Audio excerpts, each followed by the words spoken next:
and welcome to Deep Dive with Jamie Stein, where we take a deep dive look at all things reality TV, pop culture, and the world at large. I'm an intuitive and an empath, which means I pick up on the thoughts, feelings, and energy percolating in other people and the world around me. I believe there is meaning waiting to be found at every turn if you're willing to see it.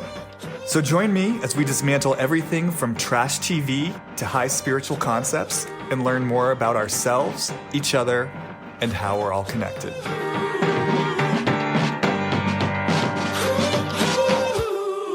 Hey everyone, and welcome back to another episode of Deep Dive with Jamie Stein. Excited about today. We're going to dive back into Vanderpump Rules. I know I teased a Southern Charm episode at the end of the last episode, and I think I'm finally learning my lesson that I need to stop teasing episodes because I actually never know where the creative ebbs and flows are going to take me. And I'm just so drawn to everything that's going on in Vanderpump Rules this season that it just sort of felt like I had to really ride that wave while it's alive, hot, and present. Having said that, I do want to say I have binge watched Southern Charm. I am all caught up. So when it returns to air, I will be diving into it, and I will be diving into it with my current guest today, who's a big Southern Charm fan, but she's also a big Vanderpump Rules fan. So fear not, that is coming. But for today, we're going to stick with VPR for now. So forgive my overzealous tease from last episode. Having said all that, it's so interesting. This season of Vanderpump Rules is fascinating to me because as it got underway, I found myself feeling like, okay, there's really not that much going on this season, and finding it sort of slow to start, and also wondering where we're really going to go as far as this sort of, what you might call the contrived construct of these people having to all navigate a social circle together just for the sake of the TV show. And yet, as it's unfolded, I'm actually finding this to be one of the most interesting seasons of television that I've seen in a long time, precisely because of what I just mentioned. I think what I'm so aware of, just to say a few things up top, is Vanderpump Rules. So from the very inception of the show, from the pilot, there were essentially two defining characteristics of this cinematic universe for me. One, as Lisa Vanderpump says, Villa Blanca is where you bring your wife, Sir is where you bring your mistress. And we had an opening scene where the jilted wife, Brandi Glanville, was confronting the mistress, Scheana Shay. So the idea of the other woman and the mistress has been baked into the DNA of this show from the very beginning. And then once that conversation ends, Scheana goes into the back and we get our other defining characteristic of this show, which is what I would describe as a real hive-mind mentality, where the group was very much organized against Scheana as the home-wrecking whore, as I believe Stassi Schroeder called her. And we watched unfold for several seasons, a TV landscape that was really defined by a lot of groupthink, definitely a lot of binary thinking in terms of pointing fingers at wrongdoers and saying you're the problem and then wanting to ice people out. It's very much us versus them. And it has been through, I feel like most of the duration of the show. And so what I find so fascinating about what's happening right now is last year, this energetic groundwork, this thematic template really exploded with Scandival. I mean, we had kind of like the highest stakes version of the other woman coming in, Tom having this affair, cheating on Ariana. And then, of course, the level of just rage and vitriol that was leveraged against both Tom and Raquel, for their misdeeds against Ariana. And I guess by extension, the group, right? So it just felt like the most heightened third act dramatic stakes version of what we had originally seen way back when in the pilot. And so then to the point that I was making at the very beginning, we're now in this situation where we're coming into season 11. These people are on an established TV show. They are part of an established ensemble cast. Tom Sandoval is not going anywhere. And they essentially all now have to navigate what it means to be on this show with Tom Sandoval. And It's so interesting because it feels like, and I want to just say up top, there's so many questions that have been coming in from people about what we're watching play out this season, how much of what we're seeing, for example, with Lala and Scheana is genuine in terms of them navigating a middle ground versus how much of this is about a TV show and securing their job. For me, in the spirit of what I think is being ushered in this season, to me, it just everything feels true at once, where it's like these people are on a TV show that does have a certain framework and construct that is forcing them to, in essence, continue to be in relationship with someone that I think they normally would not be in relationship with. And I think, yes, part of that absolutely is the result of the TV show. But I also think the framework of the TV show is perhaps bringing them into contact with real, genuine, conflicted feelings inside of them and creating an opportunity for them to really look at whether they're choosing to do this consciously or not. And we'll explore kind of maybe how that plays out with the different cast members, their relationship to this historical hive mind, black or white binary thinking. And I think where I really see that playing out, I mean, it's playing out everywhere, but where I really see it playing out and what I'm really drawn to at the moment is how the women in the cast are organizing around this, and in particular, like Ariana is clearly at the center of this constellation. I mean, I would say in terms of the larger show, Tom and Ariana are at the center of the constellation. Tom sort of did this misdeed that was sort of the inciting incident of what we're watching. And then as a result of that, Ariana has obviously made the decision to continue with this TV show. She knows on a certain level, if she's going to continue with the show, she's going to have to be in the orbit of Tom, even though it's clear that were it not for the TV show, they'd still be living together. But, beyond that, she would have nothing to do with him, right? And alongside that, or kind of on the heels of that, Ariana, and we'll get in, I imagine, to the different layers that are going on with Ariana, because I really do feel multiple things going on inside of her at once. She is ostensibly saying, she's sort of occupying a weird middle ground. I think what she's saying is, I get you guys are going to have to be around him. I'm not asking you to completely ignore him, but at the same time, if you are going to have a certain level of friendship with him, then I'm going to have to remove myself from the situation. I think that's how she's framing it or languaging it. She's kind of trying to basically say, I'm not giving you an ultimatum, because I think she's smart enough to know it's not going to work to give an ultimatum, but it's complicated because, my sense is underneath that there actually is a covert ultimatum. But regardless, we'll get into this. The point that I'm making is Ariana is sort of leading with this half in, half out ultimatum. And then the rest of the women in the cast, we're sort of watching them navigate that and organize around that and seeing what it brings up in them and sort of where it takes them, both in relationship with Ariana, but also in relationship with Tom, and then I think also in relationship with themselves.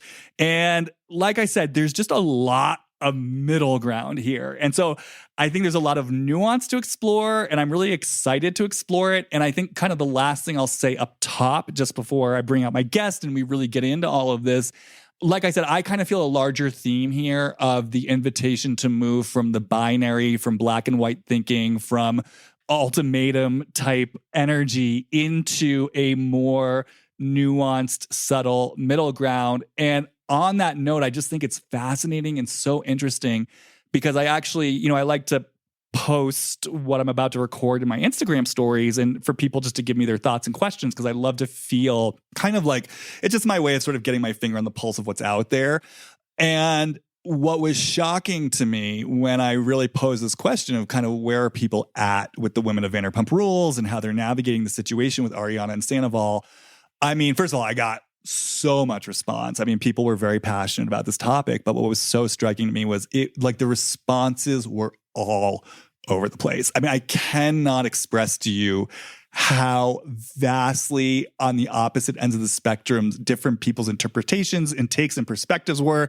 You have people who are just, feeling like this is Katie's season and feeling like she's modeling something that's so amazing. And then you have other people who are just really sort of fed up with Katie's self-righteous stance. You have people who are feeling like, Ariana is misunderstood and she has a right to her boundaries. And you have other people who think that she's got unrealistic expectations and she's issuing unfair ultimatums. You even have people who are saying, Schwartz is the true villain of the show. And then other people saying, oh my God, Schwartz has grown so much this season. So it's just, it's crazy to me how the show really is kind of embodying right now this spirit of there being kind of like one, what we could call like one experience or one thing that's happening in the universe, namely the show of Vanderpump Rules, and yet all the different perspectives that can organize around it. And so the last thing I'll say before we get into it is on that note, I want to say, you guys, I'm open to it all.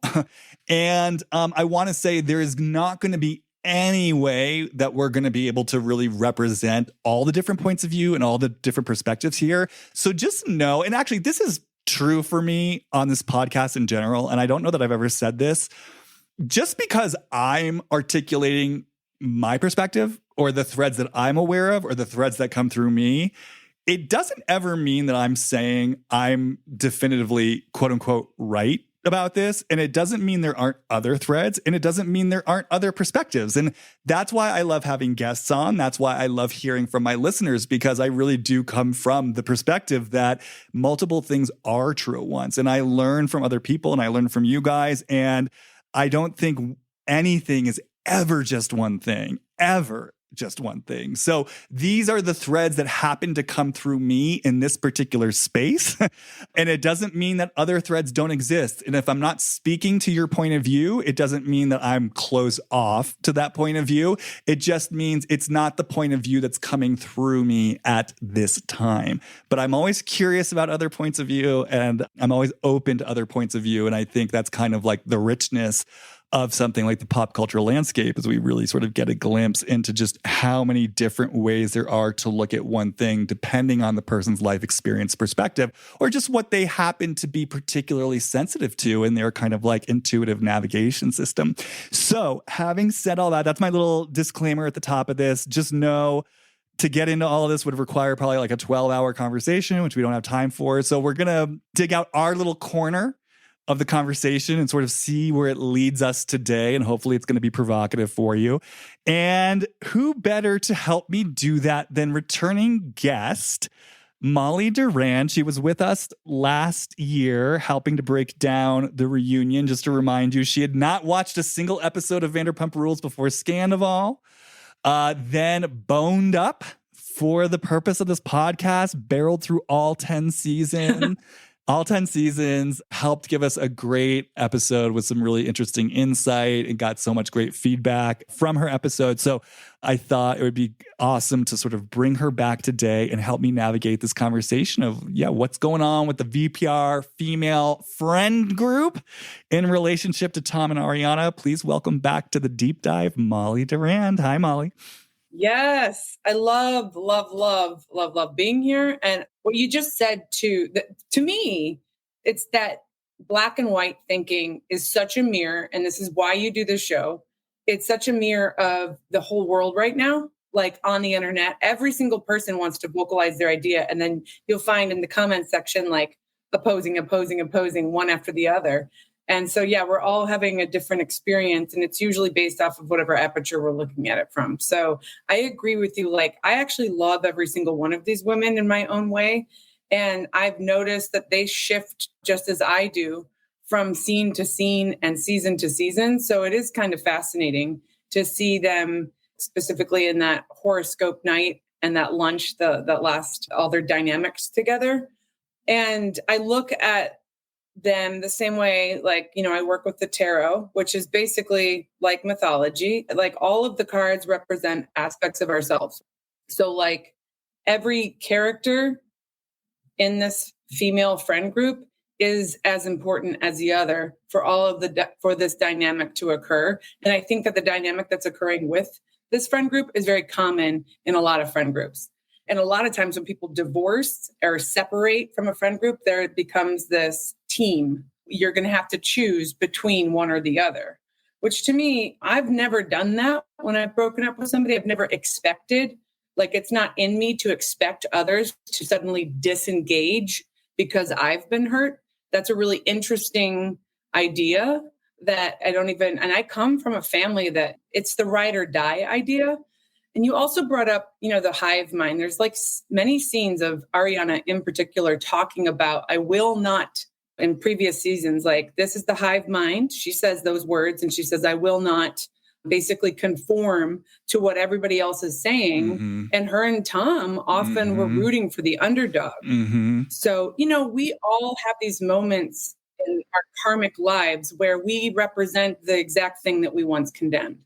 Yeah, I've been very aware of that too. And I find it fascinating that in this Vanderpump Rules world of the hive mind mentality, part of what I appreciated about both Tom and Ariana and Tom and Ariana as a couple is that they were the ones throughout the show basically saying, we're not going to participate in the hive mind mentality.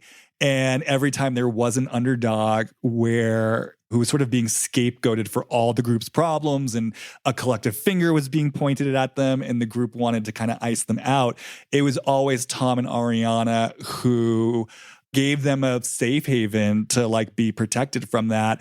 And so one, it's fascinating to me that those two in some ways represented that pushback against the hive mind. And now, yes, they're at the center of like this dismantling of the hive mind. And then in particular, sort of seeing Ariana's role in that, which we can get into more specifically.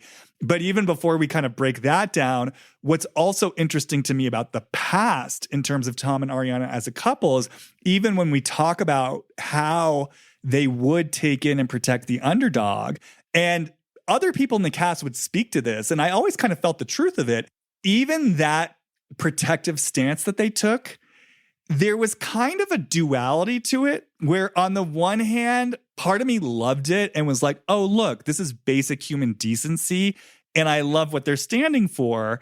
But then there was a flip side to it too, where I could kind of feel a way, and I don't quite have the language for this quite yet, but there was a way that Tom and Ariana kind of used it. Like you could feel their moral righteousness. Like you could feel their self-righteousness. There's a way, it's almost like they were taking this defiant, contrary stance to like define their goodness in opposition to the rest of the group. And there was something a little bit high and mighty about it that I could understand why the group would have kind of their own pushback to their pushback. And so it's just, again, it's interesting in the spirit of like nuance, duality, multiple things being true at once. It is fascinating to me that even their force of protection felt both selfless and self-interested at the same time. And then I get curious about how maybe we're watching those interwoven threads play out now and perhaps bite them in the ass. Because I do think there was something genuine about it. And I also think that there was something kind of puffed up in their chest. Like there was kind of like an arrogance there as well. And so, yeah, I'm just curious if you have any kind of initial hits on that.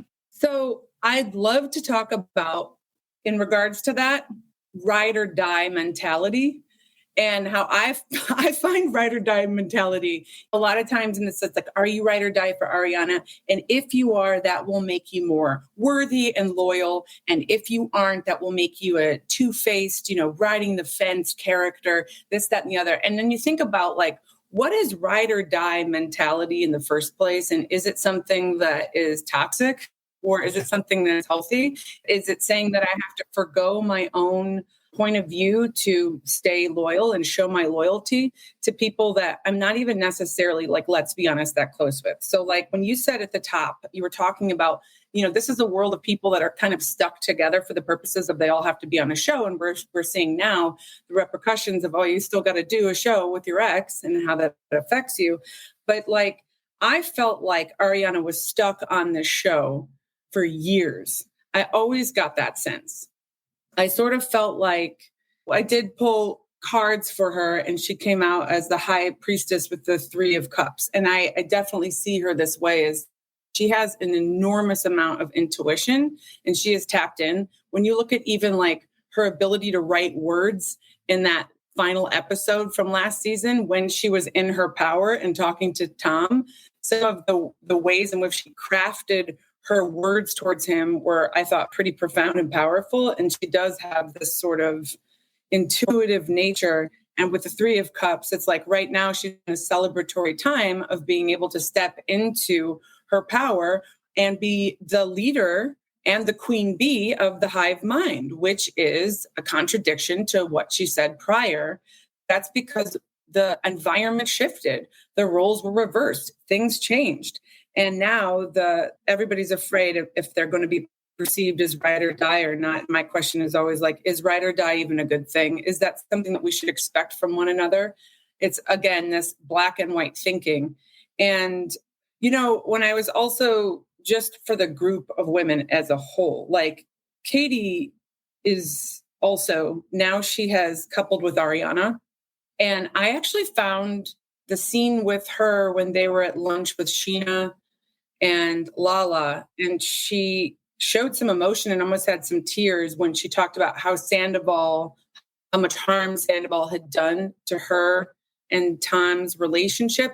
I, for the first time, got a deeper look into the pain that she was feeling. She said, he made my own husband against me. I became a monster to my own husband. And you saw pain. A lot of times she has this bravado where you assume that she's okay with being a villainous character. And in that moment, you really got to see, like, she feels stuck in this role. So she's almost subservient to Ariana, very similar to how she was with Stassi. And I really felt for her in that moment, because I would say Katie actually has a lot of intuition as well.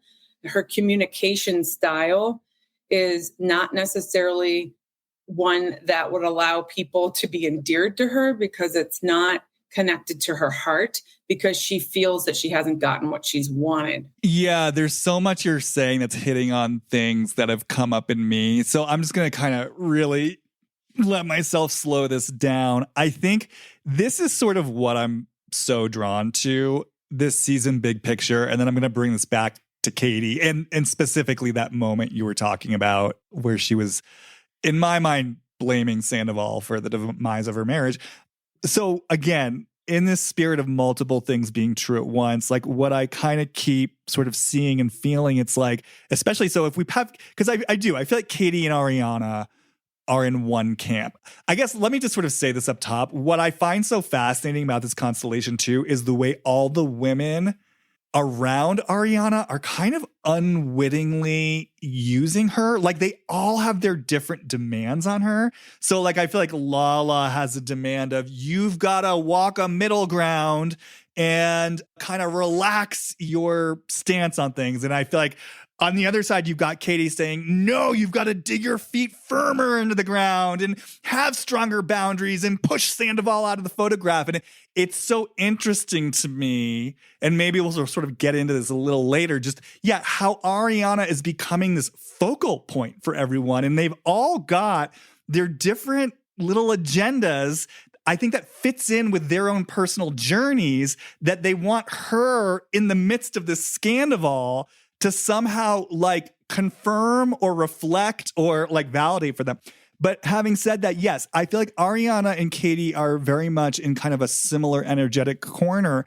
And what I'm drawn to for both of them is this place where I feel like 100% they both have a right to their rightful, healthy boundaries. And I want to say, because I'm going to say some challenging stuff about Katie, anyone who's followed me for a while knows, like, I have been, when it comes to like Katie and Schwartz, I have advocated for the way that Katie was like provoked and gaslit for years. And for years, I spotted Tom as, I mean, I won't say he was to blame for the relationship, because relationships are co-created.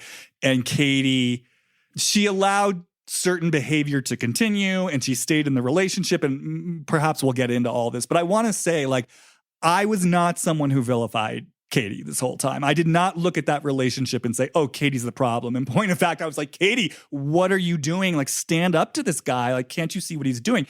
And I want to say last year when she had strong boundaries with him, particularly that dinner where he fucking sat down and started eating her sushi and was doing his passive aggressive Schwartz thing. And she fucking finally told him off in this way that to me wasn't Tequila Katie. It was like, this is like righteous rage, Katie. I was rooting for her. So I just want to say, like, I am in such support of Katie's strong, healthy, energetic boundaries. And I want to say also, too, what I want to kind of name up top is I do see where Katie is embodying something really strong where so we're recording this.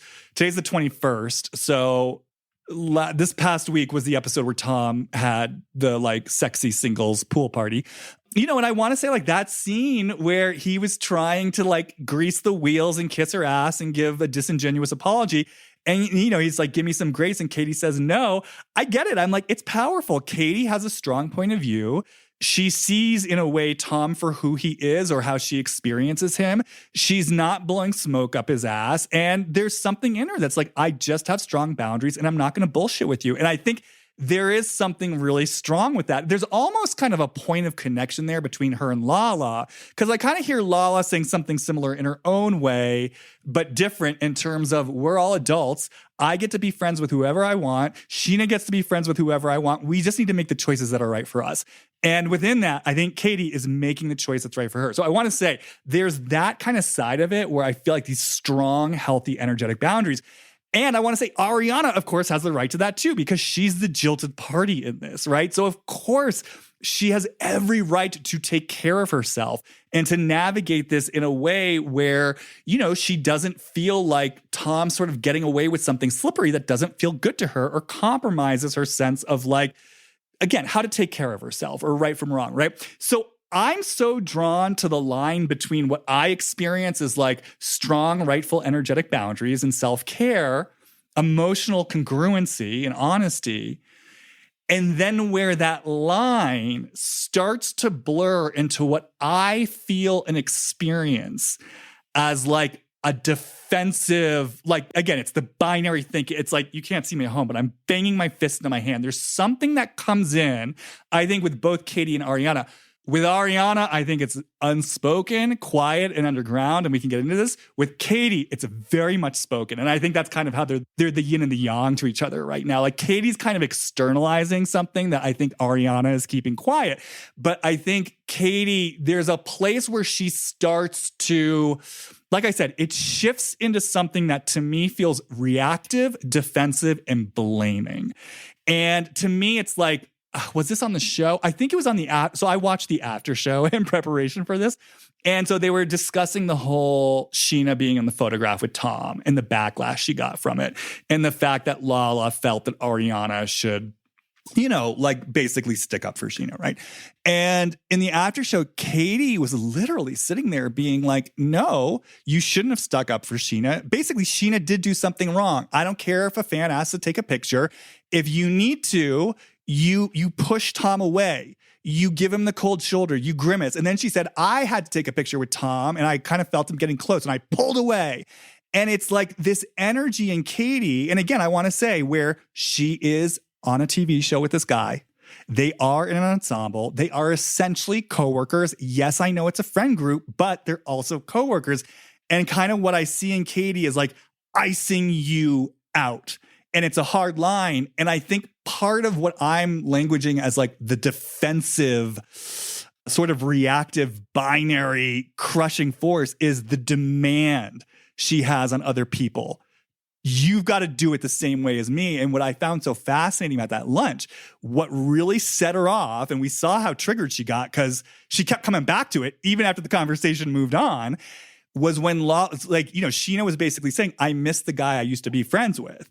And which, by the way, I think that's fair. I think Scheana and Tom really did have a genuine friendship. And I think there are some real feelings there. And there's some real inner conflict for Scheana in the place where she has to continue to be around him. And Katie was saying to her, well, stop it. Like, stop it. And she literally says, like, I don't hold on to things for 12 years ago. Like, basically, this is how I am. You need to be the same way. And Lala says to her, and this is where I'm like so on Lala's train. She's like, that's you. that's you. We're different. Scheana's different. And you could just feel like that triggered Katie so deeply. So I know I'm saying a lot all at once and I'm almost done to kind of drop into this. So I did sort of start and to your point, this is where she shared more about Tom turning her own husband against her. And so I did, I sort of dropped into Katie around Tom and around this need for other people to ice him out too. And it was interesting. There were sort of two primary threads that really came up for me. And the first of which I also feel is with Ariana, where it's like, as Katie, and they're connected. So it's like, as Katie, I want people to ice Tom out too. Like, there's something in me as Katie that I feel has not been seen, heard, and witnessed. Like, I feel like, and I'm saying this in terms of this situation, but in the place where I look at everything as pattern, I have to imagine there's a historical relationship to this for Katie. But this experience of something's happened here where I've been injured, where I've been wounded, and no one's willing to see it. Like, no one's willing to see me. No one's willing to hear me. No one's willing to take my side. And it is so painful. And I think when she sees people not icing Sandoval out, she's interpreting this as something painful inside of her being overlooked and dismissed.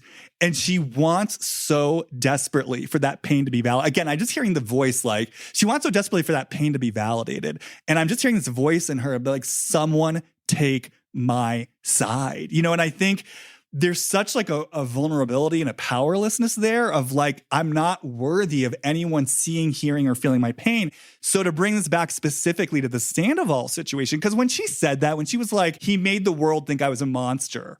He made including my husband. I mean, for me, I was just like, Katie. And by the way, this goes for Tom too. I think in that triad, Tom was pointing the finger at Katie. Katie was pointing the finger at Tom Sandoval. And I remember watching that being like, you both need to get off each other and point the fucking finger at Tom Schwartz, because that's who this is about. This is about Tom Schwartz. And Katie, Tom Sandoval cannot ruin your marriage or turn the country against you. Like, you are giving him way too much power. And so when I kind of dropped into Katie towards Sandoval, this is sort of what I saw and heard. Like, I really did hear the voice of, this is like, Schwartz chose Sandoval over me.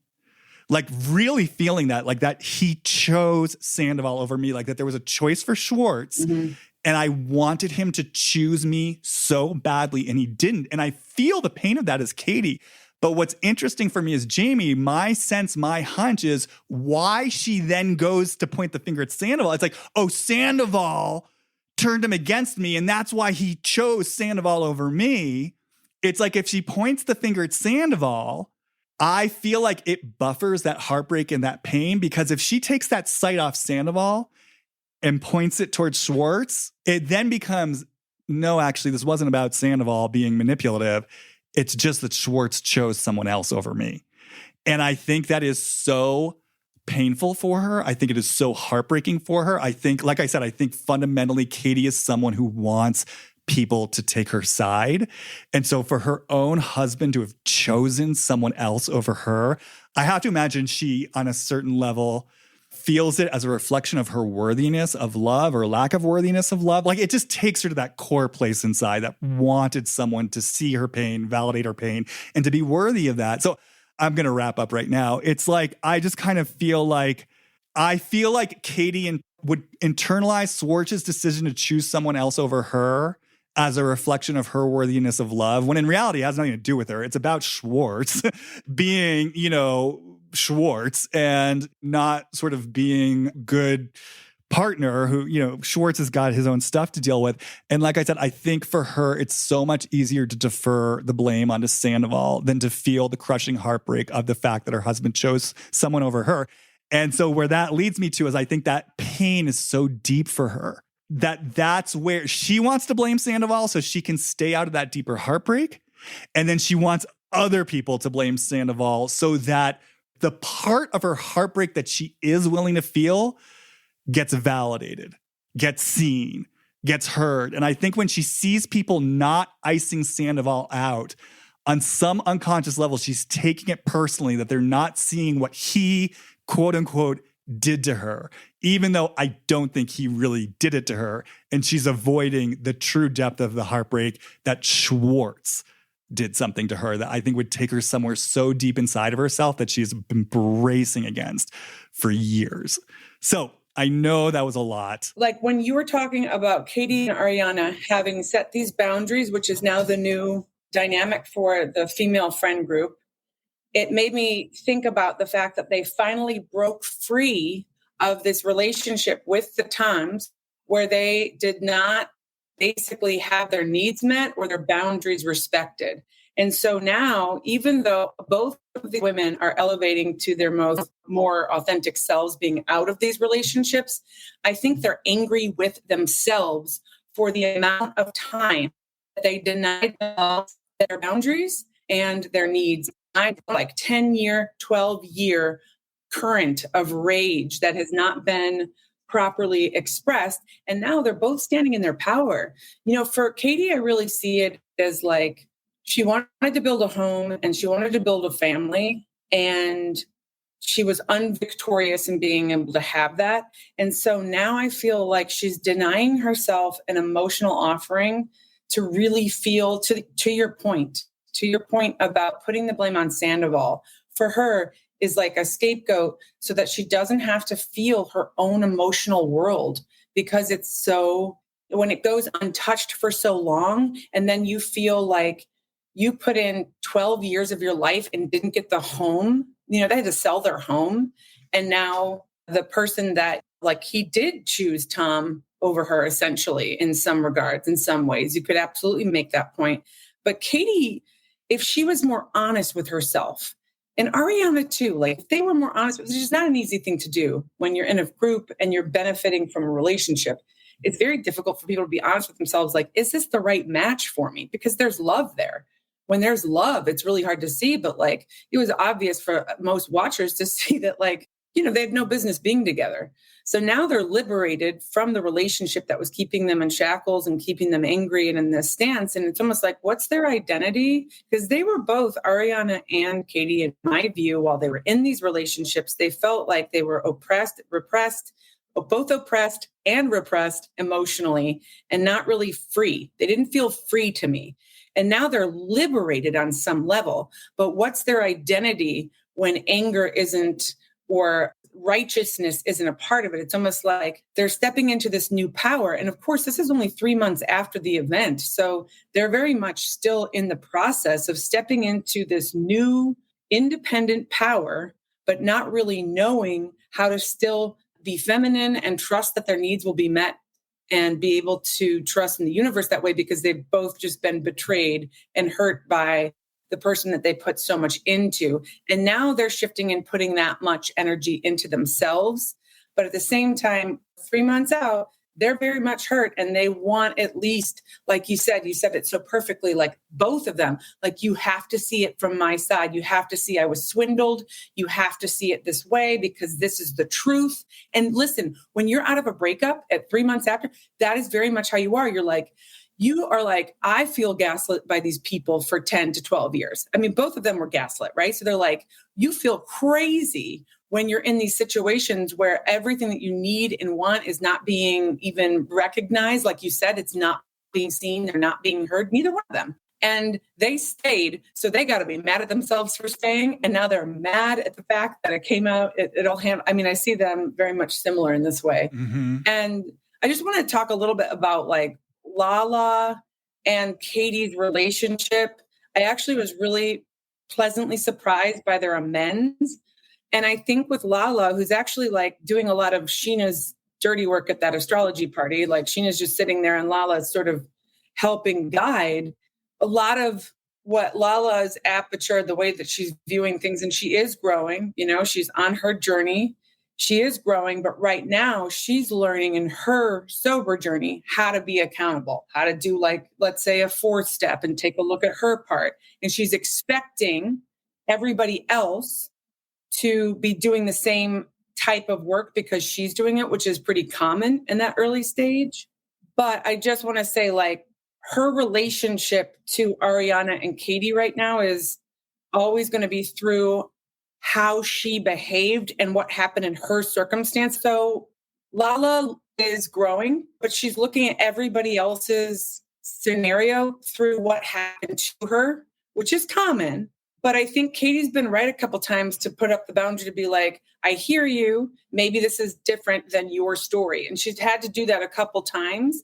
And Lala gets very defensive about that and says, you know, in that particular, when I rewatched it, Lala said, like, if anybody knows, I know the most. If anybody, and that is very much how we feel. We feel it's only ever been done to us, that we're going through the worst of it, this, that, and the other. And so I think the whole point that I'm trying to make in this group dynamic, how do you be there for your friends and also navigate their reaction to something if it's different to your process and your reaction to something without judging them? If it's a hard thing to navigate when everybody's process is a lot of times unconscious.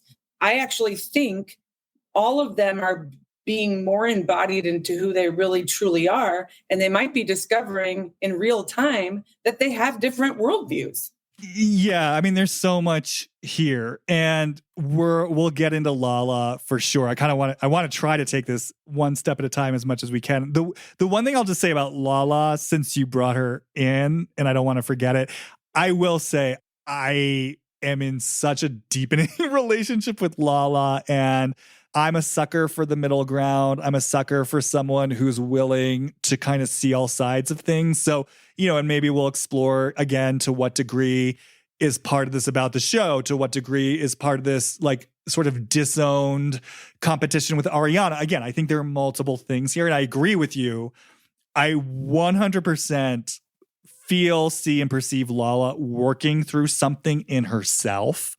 But the one thing I wanted to say in response to what you just said about Lala is I do love so much of what she's bringing in terms of like the willingness to hold space for Ariana's experience, the willingness to hold space for Scheana's experience, where I feel Lala coming up against something that to me starts to feel, you know, like what we could call her self-will or her demand. Let's say in the same way that Katie has a demand on people to like ice Tom out. What I'm so aware of with Lala is, and you mentioned this, is like, yes, the demand she has on Ariana to be further along in this process of integration. Because to your point, this, I mean, even though we're watching this now, a year later, this was like 3 months out. And it's just so interesting to me that like Lala, more than anyone, I think, knows, because she did go through her own process with this, like this takes time to fully process and to integrate and to learn the lessons. And I do notice it does feel to me like there's something in Lala that's kind of like, okay, Ariana, like get to it, get to it, learn the lessons, integrate this, like come back down from the vitriol. And so that's sort of interesting to me for Lala, about the part in her that has this demand for Ariana to be on a similar timeline, even though she's much further behind chronologically in her process. But we'll come back to that. Yeah, there's so much that you said as far as Katie and Ariana. I think one thing that I just kind of want to name for myself, I think at least part of the distinction that I'm making between like what I would call sort of healthy boundaries versus like what feels like sort of the crushing binary demand is just that, like when it becomes a demand on other people to behave the same way. Yes. And I think woven into that is when you're triggered by what someone else is doing. So if someone says, hey, this is what's right for me, and your response is to be like inflamed by it, to be angry by it, which is where I think that demand comes from. That's the place where I'm like, okay, this is where you're now veering into a territory where this is no longer just about, because again, like you saw Katie, for example, and again, in that kitchen scene with Tom, like she wasn't flying off the handle. She wasn't raging at him. You know, there was a deep self-possession there where it's just like, look, this is just where I stand. Yeah. You know, and so to me, that kind of energetic posture, it's very different than, you know, the way that she was showing up at that lunch or at the astrology reading. So I think it's always, just for all of us, it's always interesting to notice, where do we have demands on other people to act the same way that we want to act? Where do we have strong ideas about what people should be doing? And where are we inflamed by other people making choices that are right for them? Now, again, to your point, people are different. People have different value systems and people have different worldviews. So you might arrive at a point if two adults are saying, hey, I see it this way, and the other adult is saying, hey, I see it that way. And they might arrive at a point of like, oh, we're not compatible in this way. So maybe it's time for this relationship, you know what I mean, it's run its course, which again is totally valid and reasonable. But what I think is interesting is, are you accepting of the divergence? Doesn't mean you're not sad about it if there's love there and connection there, but are you overall accepting of it in a place of mutual respect of just each other's differing viewpoints? Or are you walking away from the relationship charged, angry, heartbroken, like you've done something to me that's personal? That's where I think we all, and certainly the people in this cast, need to start looking at, okay, what am I bringing to this that has nothing to do with the relationship at hand? Because to Lala's point, they are all adults. And so if it's a simple matter of like, look, I have this definition of ride or die that says you need to ice out Tom Sandoval, and Scheana's saying, look, I'm being invited into something that sort of feels more complex, and I'm realizing like I'm not ready to give up on this friendship. It's like, again, there can be sadness over the lost connection, but if there's sort of charged feelings on either side of it, that's kind of where like I might say like, okay, Ariana, like maybe it's time to sort of really look at what's going on inside you here. So I just wanted to name that. And then, yeah, I think the kind of the last primary point I'll bring into this, I agree with you. I think there's a strong energetic connection between Ariana and Katie. And, you know, I was kind of dropping into Ariana. I watched Watch What Happens Live with her in preparation for this, because I wanted to just get more exposure to her. Because like I said in last episode, I've just had so much trouble feeling her in all of this. Andy Cohen brought up kind of Lisa Vanderpump, basically encouraging the cast to kind of like create a bridge for Sandoval. And he asked her, it's like, where are you with Lisa Vanderpump right now? And her response was like, you know, we're good. Like whenever I see her, we're good. And she's supportive. But yeah, I see some of the stuff she says and I'm like, oh, like what's up with that? And I dropped into Ariana towards like watching Lisa kind of have her compassionate stance towards Tom. And again, it was a very similar thing to what I'm picking up on in Katie, of like this feeling of like something happened here. Like I got so deeply hurt and wounded. And why won't you see this? Like, again, wanting people to see it, to hear it, and to validate it. And like in this moment, the voice that I hear is like, something has happened here. Why won't people see it? And again, I just have to imagine this is something very historical for Ariana, because part of what I also kind of started feeling about her, she made that comment, which I thought was so interesting and telling. 2 weeks ago when she was talking to Lala about the photo thing, she was like, she said something to the effect of, if people start softening towards Tom, he's going to get back in with the group and then I'm going to be the one who's iced out, which I was just like, whoa, I was not expecting this to go there. And so then I kind of started dropping into her towards, yeah, like watching other people befriend Tom. And I really felt that kind of aspect of like, holy shit, he's going to get the upper hand. Yeah, he's going to win them back over. I'm going to be left holding the empty bag once again. And to me, it just felt like this historical feeling as Ariana of like, I'm left, like other people do things wrong. And then I'm left alone as a result of it. And it's not fucking fair. So again, I mean, if I were working with her, I would really want to ask her about some sort of earlier experience of feeling like, yeah, like other people acted out and then you got left on the outskirts, and some part of you that is, again, heartbroken about that. And part of why I'm saying, oh God, there's so much to say. Part of why I'm saying this is I have been so aware of like the way she refuses to even say his name. Like, do you notice that she won't even say his name? She refuses to like even look at him, which again, there's part of me that's like, I get this. Like you want to have boundaries with this guy, right? But then I'm also like, you live with him, you're on a show with him. It's like, again, there's a line there for me where it starts to feel like this isn't just healthy, energetic boundaries befitting the situation. There's almost certain ways where an overly harsh boundary comes in. It's like a preemptive boundary. When I kind of dropped into Ariana of like, well, what if, yes, obviously she's pissed at Tom. She has her boundaries, but she's not like icing him out. She's willing to talk about the bills with him or to even say his fucking name. You know what I mean? Out loud. And part of what came through to the point that we're making, I was like, oh my God. I was like, it's the heartbreak. It's the heartbreak. And I don't know if she's like processing that in private on her own time or in therapy or what she's doing. But I know, all Jamie has exposure to is Ariana on the show. And it did really hit me. I was like, I haven't, and I'm not saying this as a demand on Ariana. It's just an observation. I'm just like, I haven't seen her speak to the devastating heartbreak that this is a man that she loved for 9 years, that she considered him her life partner. Because I'm so aware, it's like she turned like that. It's like this broke. And then it's just suddenly Tom's a narcissist. He's a sociopath. He's insidious. I'm not going to say his name. And again, I get it on a certain level. But there's also this part of me, it's like, and you loved him. Like this was your partner in crime for like 9 fucking years. Like, where is that? And so let me just see if I can tie this all together, because I feel like I'm saying a lot at once. You spoke about them wanting to avoid their internal worlds.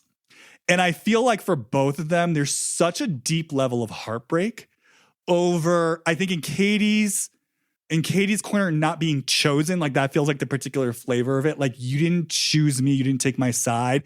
And then I think with Ariana, there's a lot here about loyalty.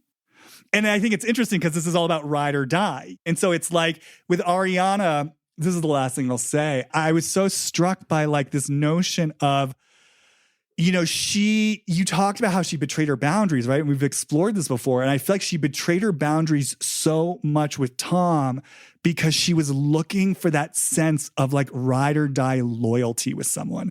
Why was she looking for that sense of ride or die loyalty with someone? Well, if I'm correct, and there's some historical relationship to being left out in the cold as a result of others' bad behavior and her pain being deeply missed, I could see how someone like that might be looking for her ride or die loyal partner, so desperate to have it that she's going to betray her boundaries to keep it. Again, part of her perhaps being scared, if I have my boundaries, I'm going to get left. And once again, I'm going to be left on the outside. So let me murkify my boundaries to hold on to this guy, to finally have this sense of loyalty that I've been looking for. But this is where I, as Ariana, unconsciously set myself up for something because I betrayed myself and I got into bed with someone who ultimately betrayed me all over again. And so now, post-Scandival, I see this playing out where it's like she's still, I think Ariana, much like Katie, is still looking for that loyalty. She wants people on, she doesn't want to be left alone on the outside again. So she wants to ice him out. She wants other people to ice him out. And so this overly rigid boundary is coming in.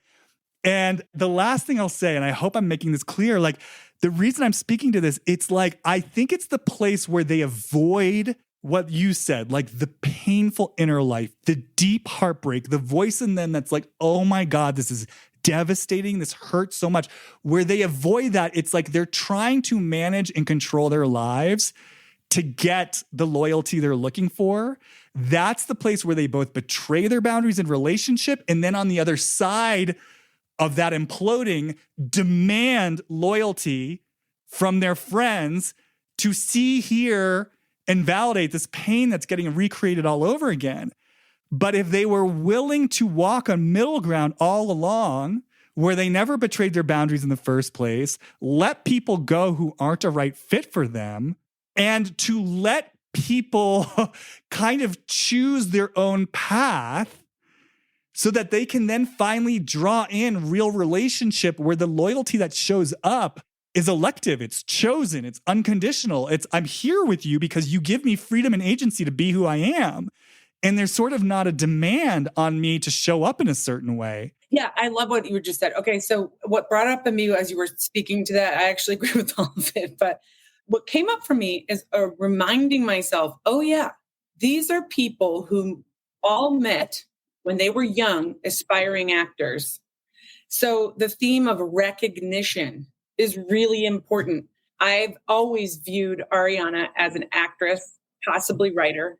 And especially when she talked about taking improv very seriously, which is hysterical. I mean, I toured with Second City. I did improv, was like one of the biggest parts of my life. And I understand what she's saying, like being devoted to the craft. But I think her anger in those moments of being like, I took it seriously and it's not being recognized. And right now she's on Broadway doing her thing. And I feel like she literally has stepped into who she really is and is able to find her new tribe, which I don't think has ever really been this group.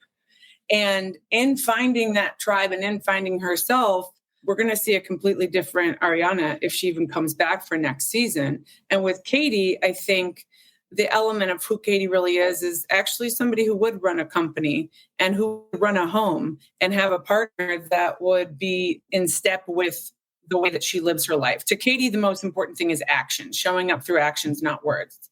And with Ariana, I think Ariana has needed emotional depth that she would get on stage through acting. And I think because she wasn't ever really acting prior or writing possibly, she was living with a very sort of dramatic and, emotionally demonstrative man. So I'm sure she was able to funnel some of those needs through him. And although that would obviously not give her what she ultimately desires, I think in a way she manifested, I think they all manifested this ending. And this ending was a tower moment for her that ultimately gave her liberation to be able to now be a Broadway star.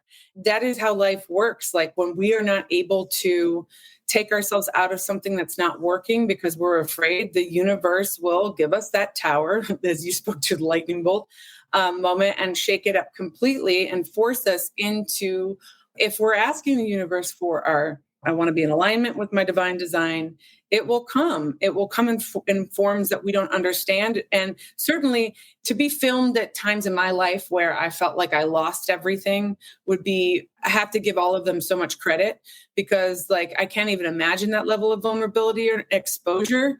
And then going back to recognition. So they're all on the show and they're being recognized for maybe parts of themselves they don't want to be recognized. And also, if I agree with you that Katie wants what you said about Katie needing to be chosen and Ariana to be seen and heard and recognized. And I think this experience of this happening to her forced her to recognize what she really wants in her life. It's like, we're never going to feel fully seen and heard by others. And if you're an artist and you want to be a good artist, you have to know that your motives can't be to be seen and heard, even though you're putting yourself out there in front of an audience. Your motive has to be to tell the truth and communicate that truth. And so now, by her, instead of insisting that the whole group recognize her pain and recognize her side being the enlightened side and him being the bad side, good and bad, black and white, I think by this stage, I'm sure she's watching this from in a completely different aperture. That's my prediction.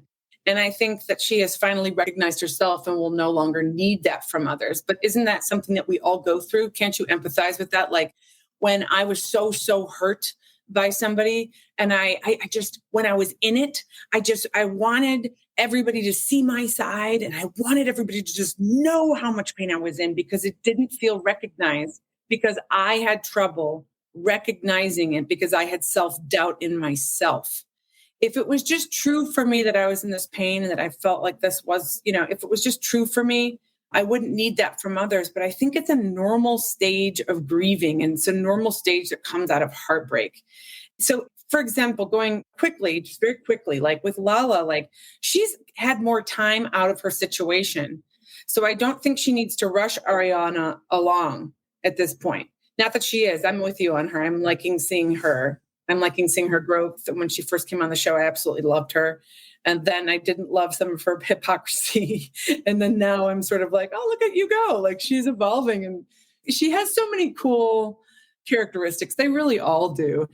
But I have a lot of empathy for this theme of like recognizing your own pain. And that's something that I wish Katie could do is really be there for the pain. Like you're saying, I just could not agree more.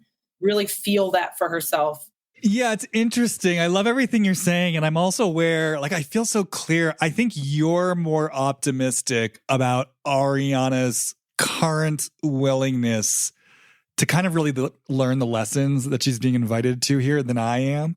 I think, yeah, obviously, deep energetic space has opened up for her because, yeah, she is, as everyone keeps saying, she's sort of living her best life. I guess you could say professionally, she's living her best life. Dancing with the Stars, Broadway, and apparently Chicago is like it's like breaking box office records. So there's a way in which she's really sort of stepping into her own. I think where I get concerned and where I have a little bit more, I don't know what the right word is, like hesitation about where she's going with this is just, I mean, okay, so there's like a couple things. It's like, I do really want to name, this is so recent for her. You know, it's just a few months out, what we're watching.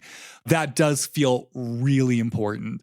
And, you know, from a soul perspective, from a spiritual perspective, you know, if I were working with her, I would say, like, it seems like spirit is really asking her to look at something here because she's in this weird situation where her life partner cheated on her and she's on a fucking TV show with him. And if she wants to go back to the show, she has to deal with, like, normally Ariana's response would be to shut him out, never speak of him again, see him again, or hear him again. The universe is basically saying, Ariana, we're not letting you do that. And so the way that I, Jamie, sort of see this is like, I mean, I see it for all of them, but Ariana especially, this is an invitation for you to look at your relationship to the binary and the part of you that does want to just shut him out. And you can either dig your heels in and try to control this as much as possible, or you can rise to the occasion and really sort of surrender to whatever wants to be surrendered to here.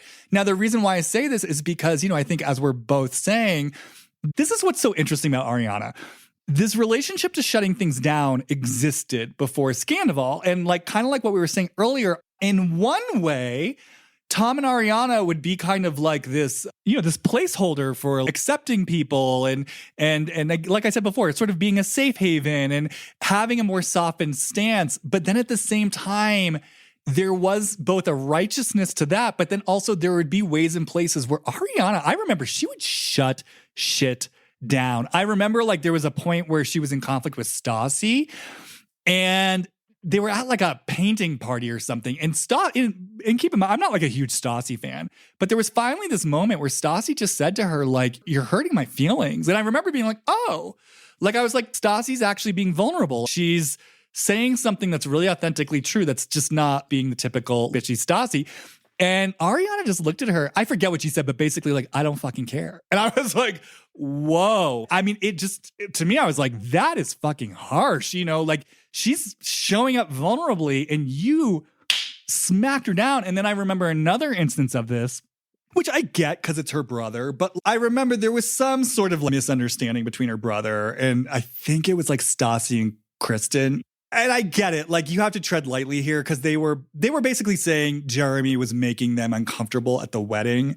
And so obviously I know this is on TV and it's a big thing to maybe bring that in on TV. But I also want to say my experience of it when I watched it is like, they're just speaking their experience. Like, he made them uncomfortable. This isn't about vilifying him, but like, obviously he did something that made them uncomfortable and they were speaking to it.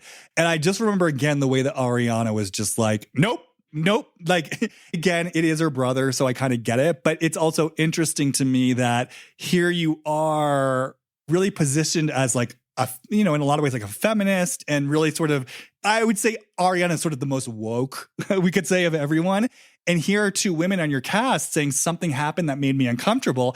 And it wasn't even like, hey guys, maybe there was a misunderstanding. Can we talk about this? Like, I want to hear you, but I also know my brother and he's great. Yeah. There was just, she shut it the fuck down. And there have been so many moments along the way, even in terms of protecting Tom, where she just shut things down. So I guess I'm saying all this just to say there was an established history. Yeah.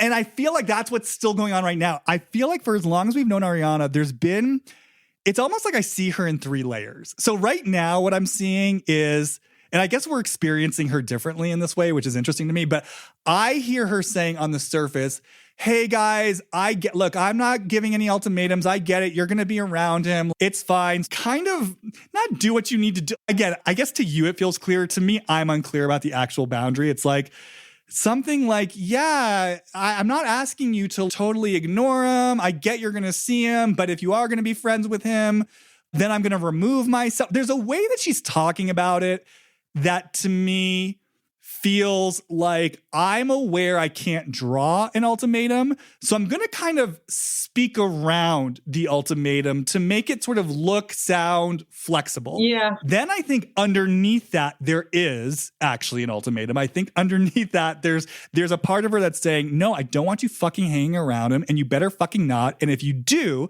you're dead to me.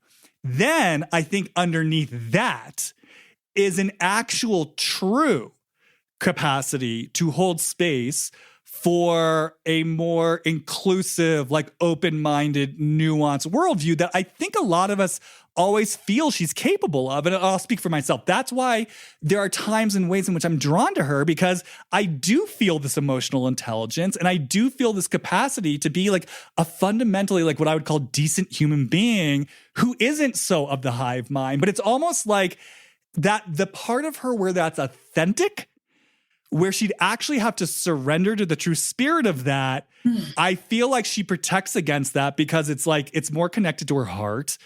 And there's a vulnerability there. And to our point, I think there's an emotional pain there that she hasn't been willing to feel all the way. So layered on top of that is this sort of rigid controlling demand. But then layered on top of that is sort of a fake, what we could call like emotional wokeness. And I'm just saying this because it's almost like now that I'm saying all this out loud, that's how I experienced her in the past too, where it's like, hey guys, Tom and I, we're the mom and dad, we're the friendly ones. Like there was kind of a pretense of what they were embodying in contrast to the group. But underneath that, it was kind of like, you know, there was this sort of rigidity and this sort of demand that would come in, and you'd see glimpses of it here and there. And then I think underneath that was probably the true heart and spirit. So I guess I'm just saying all this because when I see her, and look, this is a lot to ask of her in her situation. So I'm not saying this is not a demand from Jamie, like Ariana should be doing it perfectly. But where I get concerned is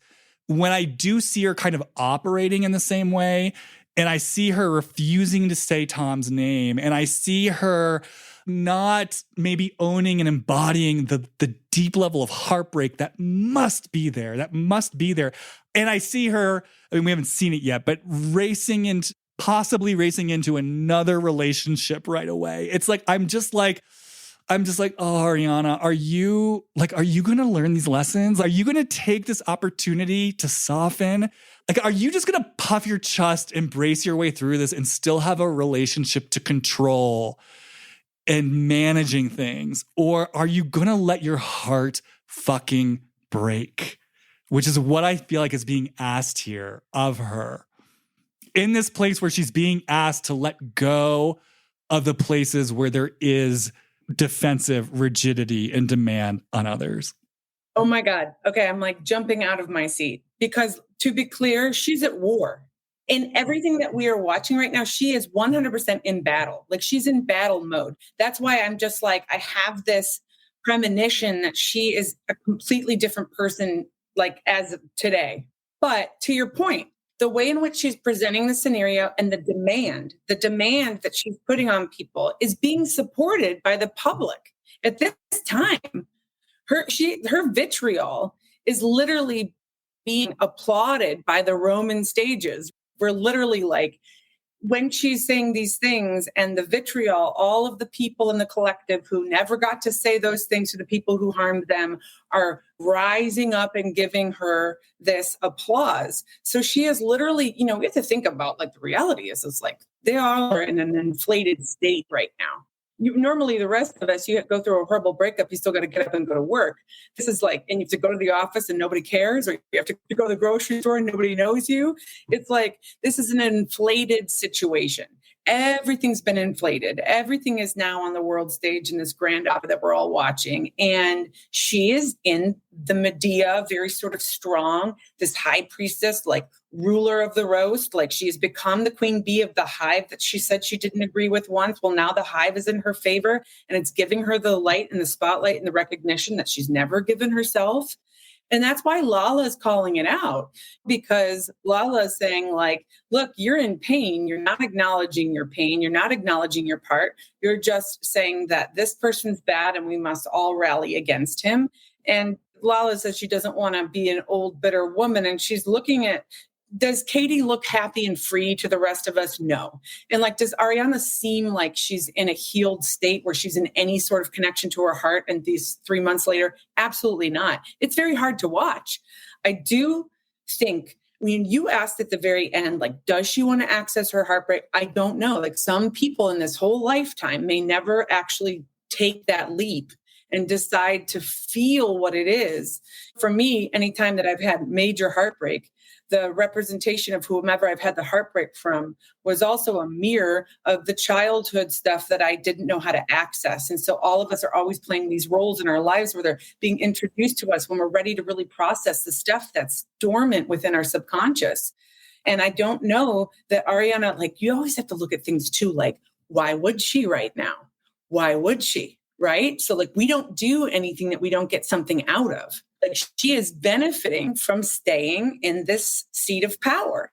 And that will last, like I think Scheana's husband, Brock, mentioned, that'll last as long as it'll last. And we don't know what'll happen if that throne is withheld from her. And that's why somebody said, well, let's hope it never is. And which I thought was very caring, which was a very caring comment. But she is benefiting. And then I think Scheana shows her cards pretty simply when she says the dancing with the cards. I really think that this has always been a job for Scheana. I know that Scheana has emotional reactions, but the way that she is glued to the phone is pretty indicative of her world is about how she is perceived. And that is why this is so conflicting for her, back and forth between. It's just, I have to say, I've never felt that Scheana and Ariana were terribly close. So that's why, you know what I'm saying? Like, yeah, it is an interesting friendship. So there's one more thing I want to say about Ariana and all this. And I think it'll be kind of a natural bridge over to the Scheana and Lala side of things because, well, one, I just want to say, yes, I love what you said so clearly about these breakups basically being a reverberation or an echo of, this is what I refer to as like pattern in our lives, like childhood material where we're calling in situations that feel familiar and similar. So hopefully I made this clear before, but that's why I'm saying it's like when I experience Katie as being devastated and heartbroken about Schwartz not choosing her, I have to imagine this is playing out something from her history.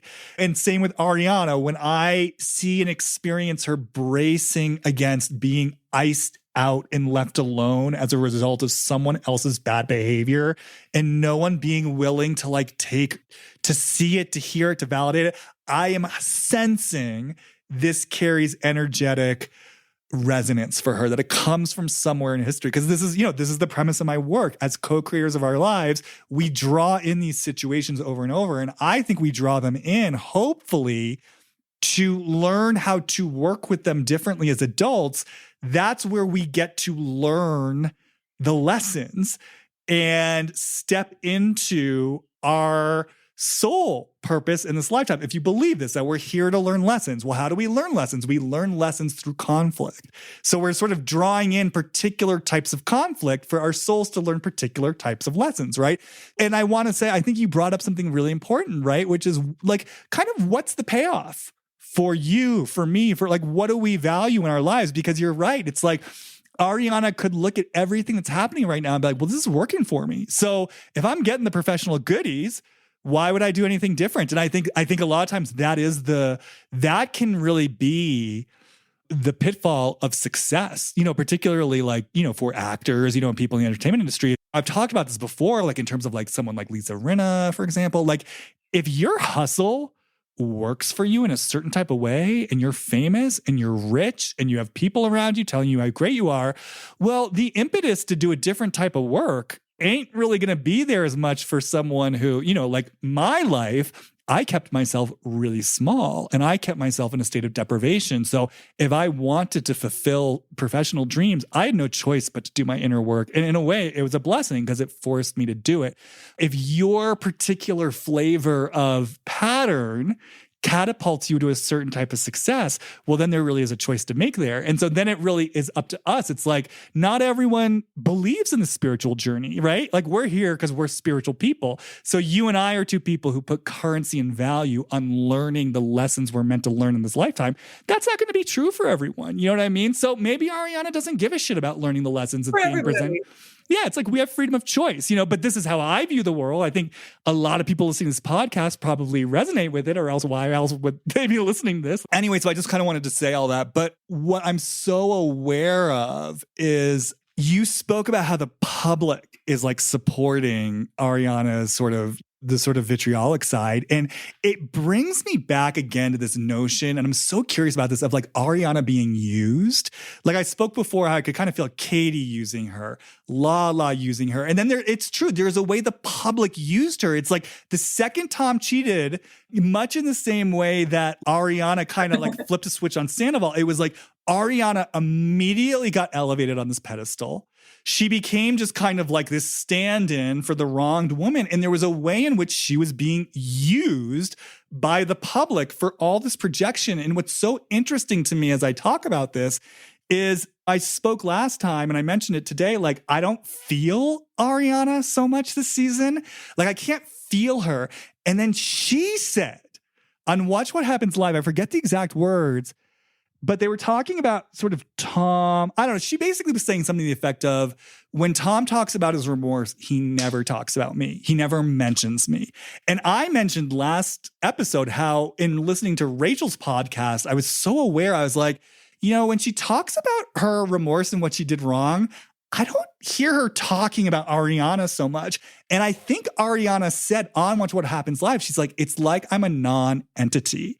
And so and when she said that, I was like, it's so interesting she's saying that, because I've been experiencing her as a non-entity. She's clearly having her own experience of herself as a non-entity. And now if I just sort of weave this in with what I'm even talking about today, of just like being left on the outside and somehow sort of discounted, but there's a way in which like Ariana is at the energetic center of all of this.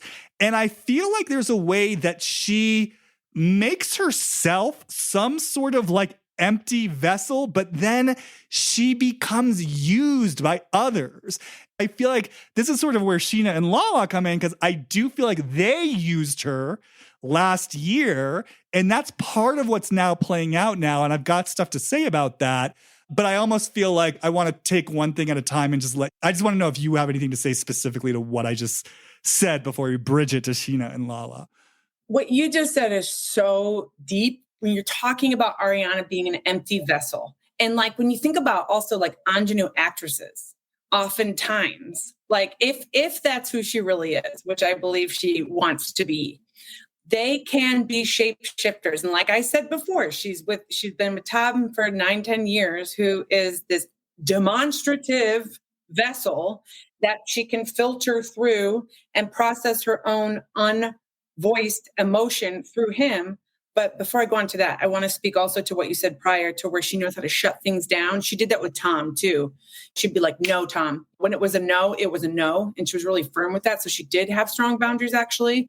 And then when you did a podcast on this about him and his behavior was like a fuck you, and sort of like filtering that into her vessel not being actualized by herself. And so both of them doing this dance of like poking at each other with this aggression in and out, and how that leads to both of their characters being essentially distancing from each other. And so, yes, like I do think that in a lot of ways, like a lot of artists are channels. I think she has not known how to channel until now to channel properly so that she's not this empty vessel, because she's 100% being used by every single person in this cast. 110%. And I think that that's why when she speaks definitively, it's because it's almost like everybody's aware of this game and she's hyper aware of it from maybe even a higher stance than we realize, or maybe not at all. And she's wanting to navigate, maybe even being aware that there is a timeline for the collective to be on board.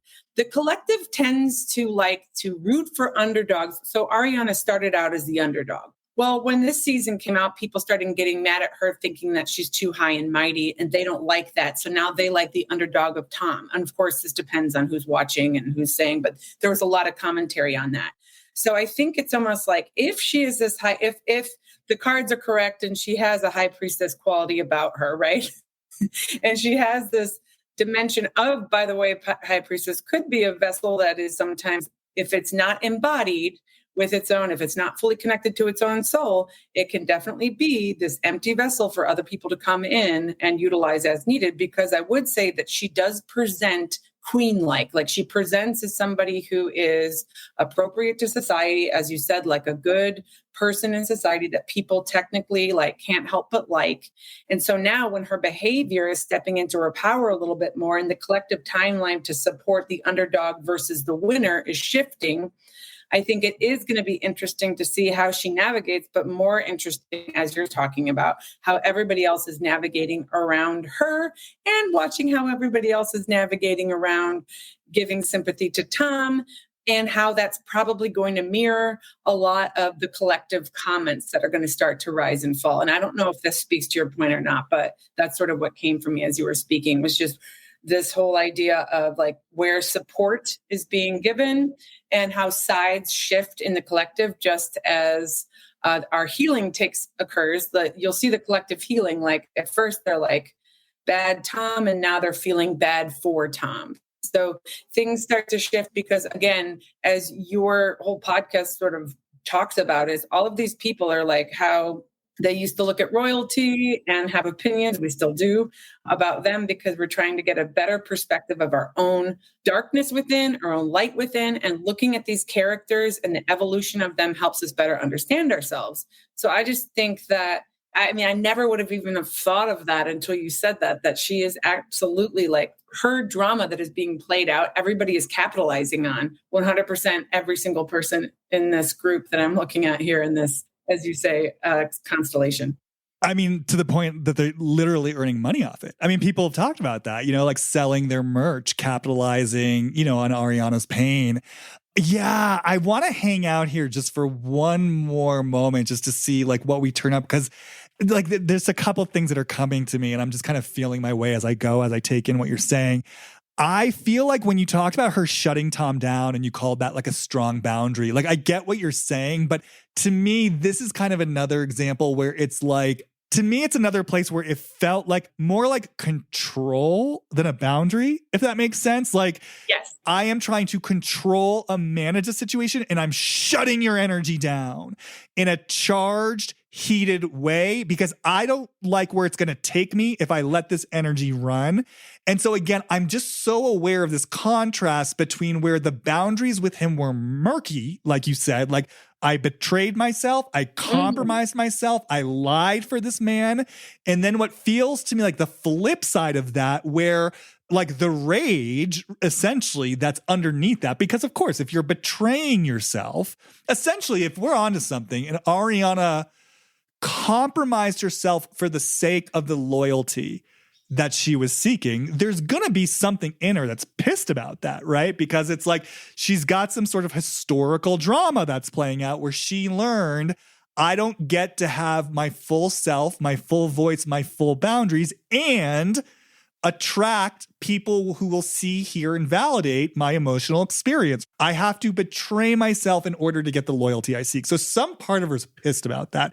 And so then I feel like it comes out in this sort of crushing demand. It's almost like whack-a-mole. It's like she squashes, you know what I mean? Like the strong feelings, point of view down, where it gets murky, and then it pops up like in this sort of controlling way, which is in part, not that it excuses anything he did, but what in part what Tom was reacting to of like, Jesus Christ, like she belittles me, she berates me, she's controlling. So I'm just sort of aware of that. So there's that on one side. And then what I'm also aware of, I take in this notion of her. So there's two things: being in the middle of this constellation, but then somehow to me feeling not there. And then in the place where she's not there, she sort of gets used. We spoke about this a bit on the last episode because I was saying I don't feel her. And then I was sort of talking about like her inertia in that bedroom. And my guest Kirsten sort of talked about like, she feels almost like she sort of sinks into a swamp. And that's how it feels to me. And I know she has issues with depression. And I want to be clear, I'm not pathologizing her depression. I know that's very real to her and for her on her conscious mind. But if we just take a step back from like an energetic perspective, and if we're holding Ariana's, what we call her essence or her highest self as a high priestess, as a powerful woman with clear, strong boundaries who draws in like loyalty for the truth of who she is, it's very different than the woman who sort of sinks into her bed in this messy room. You know what I mean? Like there's a kind of like, again, I love that metaphor of like a swamp. There's a way she lets herself sometimes sink down into something where it's like, again, she sort of disappears to me. Yeah. She's not energetically there. And then the other piece that I'm aware of in all this too is like, I also think there's just a way that I don't know, it's like she kind of just, I mean, I don't know how else to say it other than like she just disowns her power. Like kind of like what you're talking about, this friendship with Scheana. Like I think about that sometimes too. And I'm like, where does this fit in with Ariana? Because I think of Ariana as so much more adult than this. And there's a way that she'll kind of almost, I don't know, sometimes it's like I watch her sort of giggle or laugh or sort of like be with this girls in the girly way. And there's nothing wrong with that in principle. But when I take it in from her, I'm like, wait, is this you? Like, is this who you really are? And I almost see it play out like that astrology dinner. No. The astrology dinner, and also when like Scheana and Lala were talking to her about not sticking up for Scheana with the photograph. And there's a way in which Ariana's like, well, I never even thought about that because, I just figured, I never comment on anything on Instagram. And when I take her in, I'm like, this might be true. Like maybe it's true, but there's part of me it's like, or do you know, like, are you doing something here where you are deeply disowning like a deeper wisdom and you're sort of playing this off like you I didn't even think of it like, oh, you're right, you have a point.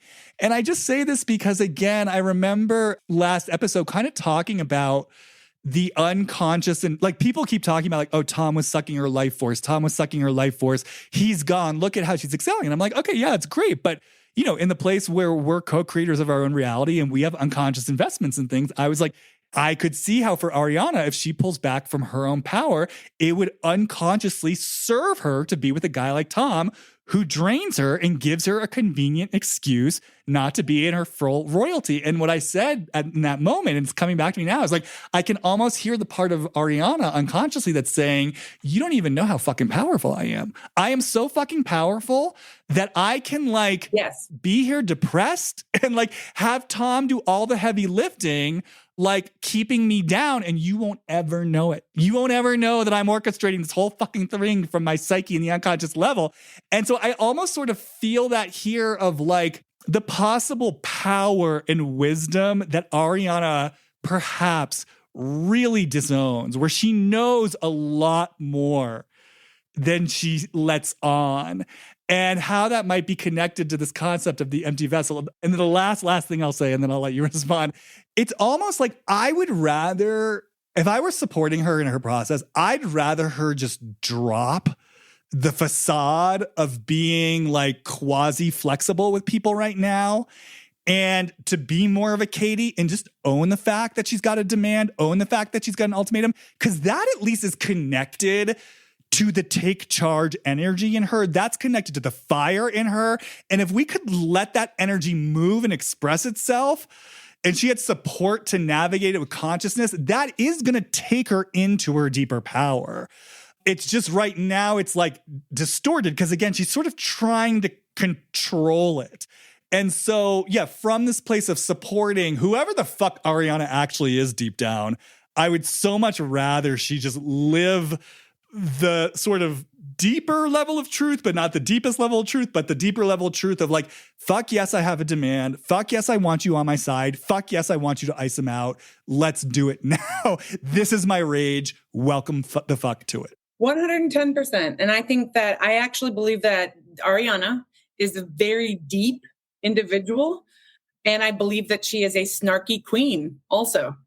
everything that you just said, the whole time you were saying, my head was bobbing up and down like an apple because I was thinking back to when you brought up Stassi. This is just my take it or leave it. They have the same birthday. I think I said this the last time we did our podcast, but my birthday. Yeah. See, they are so similar. I'm a Stassi fan. Can't help myself. I love all cancers though. But so like Stassi in the first couple seasons was her authentic self and was very black and white and was very much like you're either in my camp or you're not. And when Ariana and Stassi met, there was always, I believe, the way that I viewed it was a recognition of power, of equal power, and not knowing how to navigate. But I would say also when they met, Stassi was sort of relinquishing into this other role, not wanting to be as strong as she was in the past and trying to sort of come to who, she was sort of had her tail between her legs at the time when they sort of were introduced. And I think Ariana had a slight resentment on the way in which Stassi was able to just express herself without a filter. Because as you're saying, like, who is the real Ariana? I think she's a snarky queen. And I think that, like, she's also, like, I think that she sees, and I said this prior, when I say the high priestess, I actually do think she is playing a game right now. I think she does know what's going on. I think she's choosing to be a part of the game because she's benefiting from it. I don't think that's a good or a bad thing. It just is. I think when we're in survival mode, which she very much is, it's probably a normal tendency, and most human beings would do this. But I believe that I think of her, and I don't know why I think of this, I think of her as like she has the potential, and I might be giving her a lot of credit, but I think of her as like if you look at the young Meryl Streep and you look at Meryl Streep today, there is a embodiment that occurred over time. There's a strength that was crept in over time. She was always strong. Just watch Out of Africa. Like, she was always strong and she was always firm, but she wasn't fully embodied, in my opinion. Well, I shouldn't say that. She's a phenomenal actress in everything she does, but I think like who we get to see now is even more embodied, but still very aware of how they are perceived and still very well of the matrix and how to run things and be in a particular throne. And that's sort of my take on what you said, if that makes any sense. It's so interesting that you brought up Meryl Streep because I was literally thinking about her and I forgot to speak to this. I agree with you. What keeps coming up for me when I hold this kind of what I experience as this energetic absence of Ariana, yeah, it does bring me back to like, yeah, you're right. She's an actress, and artists can be channels. And so that would make sense that there's an aspect of her that can kind of open herself up to be used by other energies. And it made me think of like Meryl Streep, for example. And it's also interesting to me because like you kind of harken back to the early days, and it just made me think of those moments. Like, people talk about this a lot, that early moment where she's talking about Kristen and she's like, I'm smarter than you, I'm prettier than you, and I'm cooler than you. Like, or that moment when Scheana tried to warn her about Tom's cheating ways, and Ariana now kind of notoriously said, I'm the smartest person I know. Or you brought in, I take improv comedy very seriously. And it's almost like, again, those are also moments that I experience this in this 3-layer way where it's like, because like a lot of people, those moments really hit me where I was like, what? I was like, this is so, it actually reminds me of the reunion too, where it felt like a posture of rage. And it's almost like when she says, I'm smarter than you, I'm prettier than you, I'm clearer than you. I remember like being like, I don't buy this. Like, this feels like a surface snobbiness that you're playing at. And that underneath that, it's almost like there's a deep, I don't know what to call it, like insecurity or neediness at that time. But then underneath that is actually the core true diva and kind of what you're talking about, the snarky queen. But again, it feels like if you were to actually access that authentic power, yes, you would have to kind of, obviously there's some lesson that Ariana learned around what it means to be in her power and to own her power early on. And I think there is kind of like a historical heartbreak that she would have to go through if she were to really integrate that. And this is interesting because I actually always feel all these points of connection between her and Sandoval. And it's not that I think they're meant to be together at this point, but I do kind of have this feeling like they could have been really good friends, which they started out being. But, because I've talked a few times about like my sense for Tom is if he really let himself somehow know himself in a really deep way, part of what he's bracing against is a deep sense of aloneness. Like, I'm going to have to feel like whatever heartbreak he went through, I'm going to have to feel this. And there's an experience of being on my own with all my complicated shape-shifting court jester power. And I feel something similar for Ariana. It's like, if I really step into the truth of like the snarky queen, the empress energy, the powerful actress who commands the stage, and like take responsibility for that, and am willing to sort of walk with that on my own, there's some sort of deep sense of aloneness I'm going to have to tolerate that just, again, for her, I think historically the way she's experienced it is I'm left alone on the outside of other people's bad behavior with no one like caring about my emotional experience. Now, I think as Jamie, I'm like, that would be, that's history. That's the child's experience. It's temporary. Yes, there is something for you to feel there, but on the other side of feeling it is actual real connection from a place of authenticity. I think, again, you said it so perfectly earlier. It's like they're living out childhood patterns. I think there's something that she's bracing against there that prevents her from integrating her relationship to power. So I guess it's just, I'm so interested in who Ariana actually is deep down and what we could call her most constructive, evolved, higher self relationship would be to this notion of being a channel, of being a vessel through which energy can move, but not at the expense of her actual power, of her actual boundaries, of her actual point of view. There's some integrated version of her. And right now she just feels to me like, I don't even know how to say it, a splotch of paint over here, a splotch of paint over there, a splotch of paint over here. And I'm so curious about how do these splotches of paint come together in an integrated way? And who the fuck is that woman?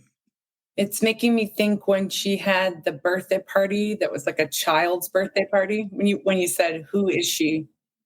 And then it's making me remember her and Stassi ended up sharing birthday parties together. And there were these moments where she was so soft and cute, where she goes, yeah, like they did the little voice. And she does have all of that. But I wonder if she feels safe in the world enough for those childlike, cutesy, softy parts of her to come out right now. And I feel for her that doing more creative work will allow her to dance with the child and the queen and the high priestess and integrate. I think that's what artists who are true artists, and I'm giving her credit here, since I think she is. I think that the integration process a lot of times is accompanied by us really taking risks with our craft and getting out there and actually doing it.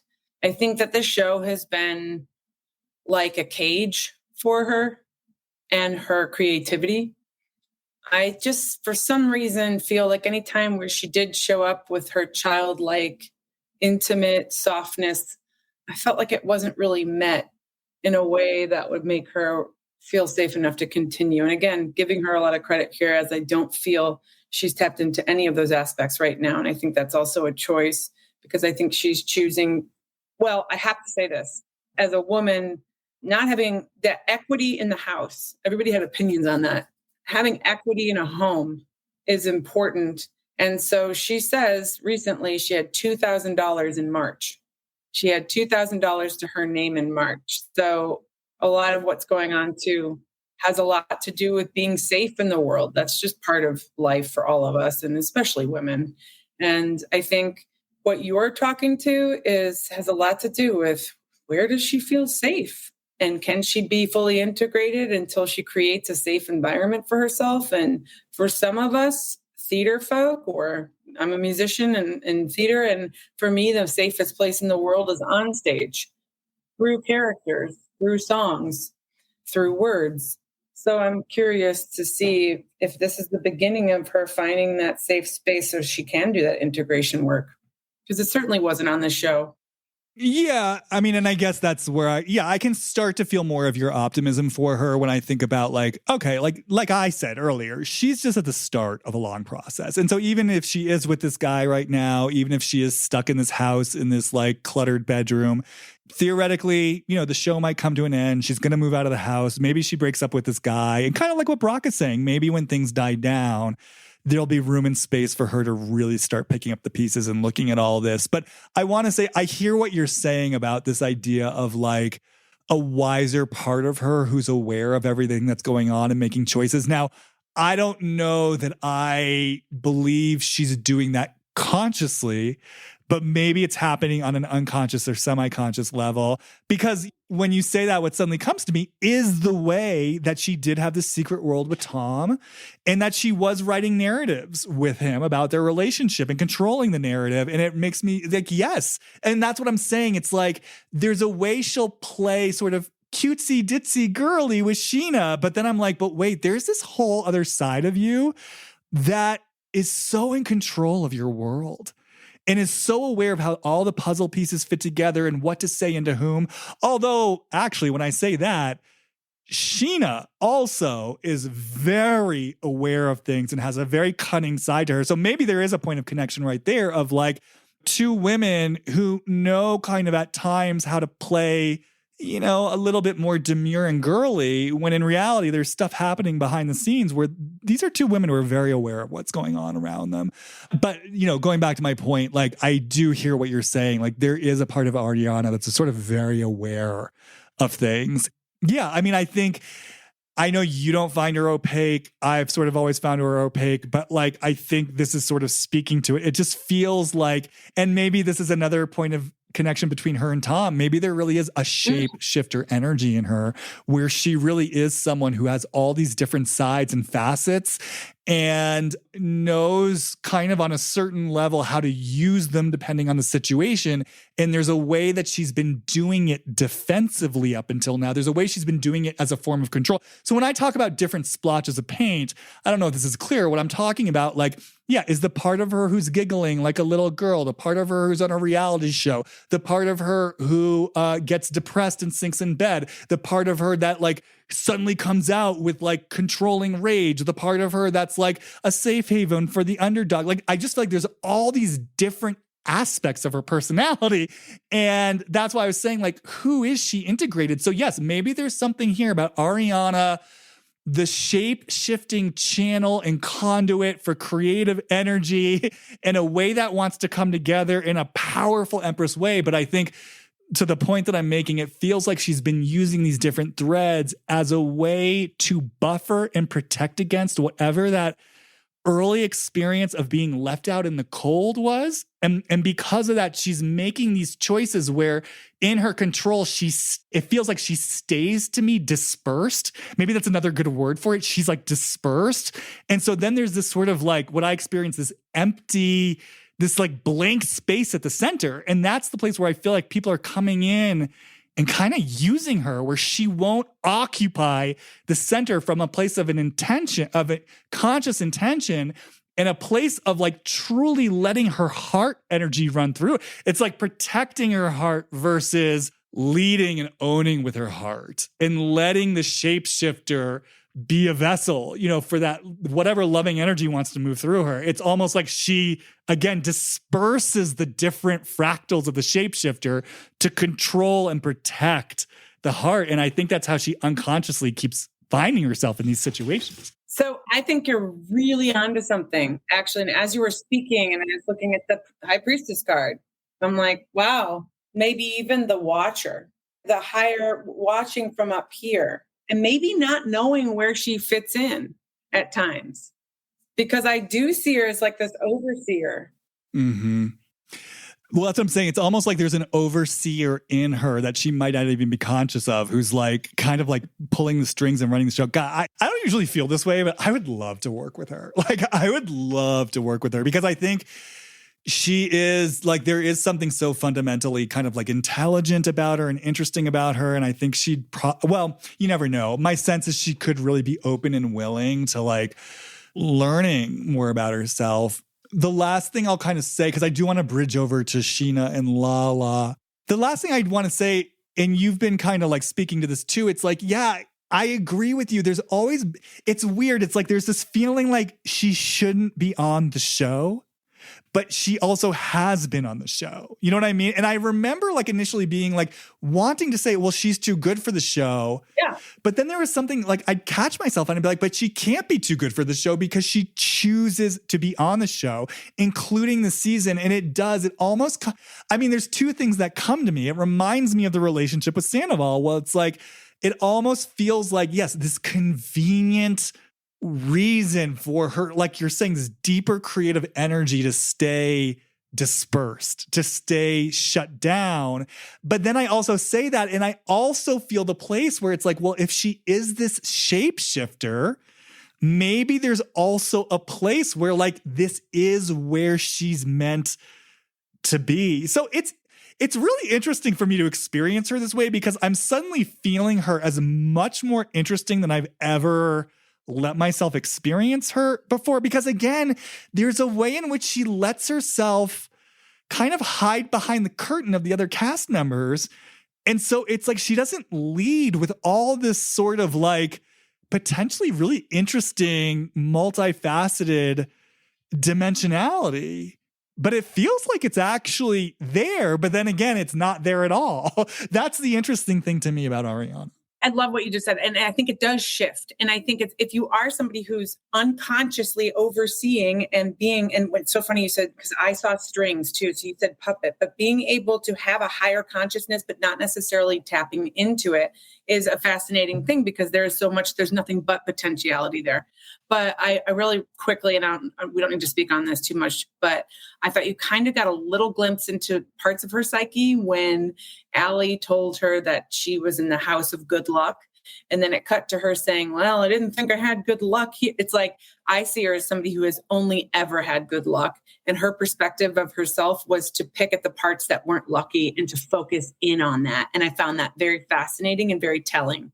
I'm glad you said that because you just helped me take a step back and just remember my big picture experience of her, which I'm now going to come back to after all of this, which is like, I think she's always been a little difficult for me as a viewer because the way that I've always sensed her, just big picture, is she has so much power in her and she doesn't fully own it. And like, you know what I mean? Like that's always how I've just felt this energy that wants to move through her. And I want to say there are moments where I feel it. So like, they actually did in their little montage, like that moment last season where she just suddenly yelled at James in Mexico. And then I feel like, even though I felt there was something kind of performative about her anger at the reunion, the conversation she had with Tom in the finale where she screamed like, I don't give a shit about Raquel.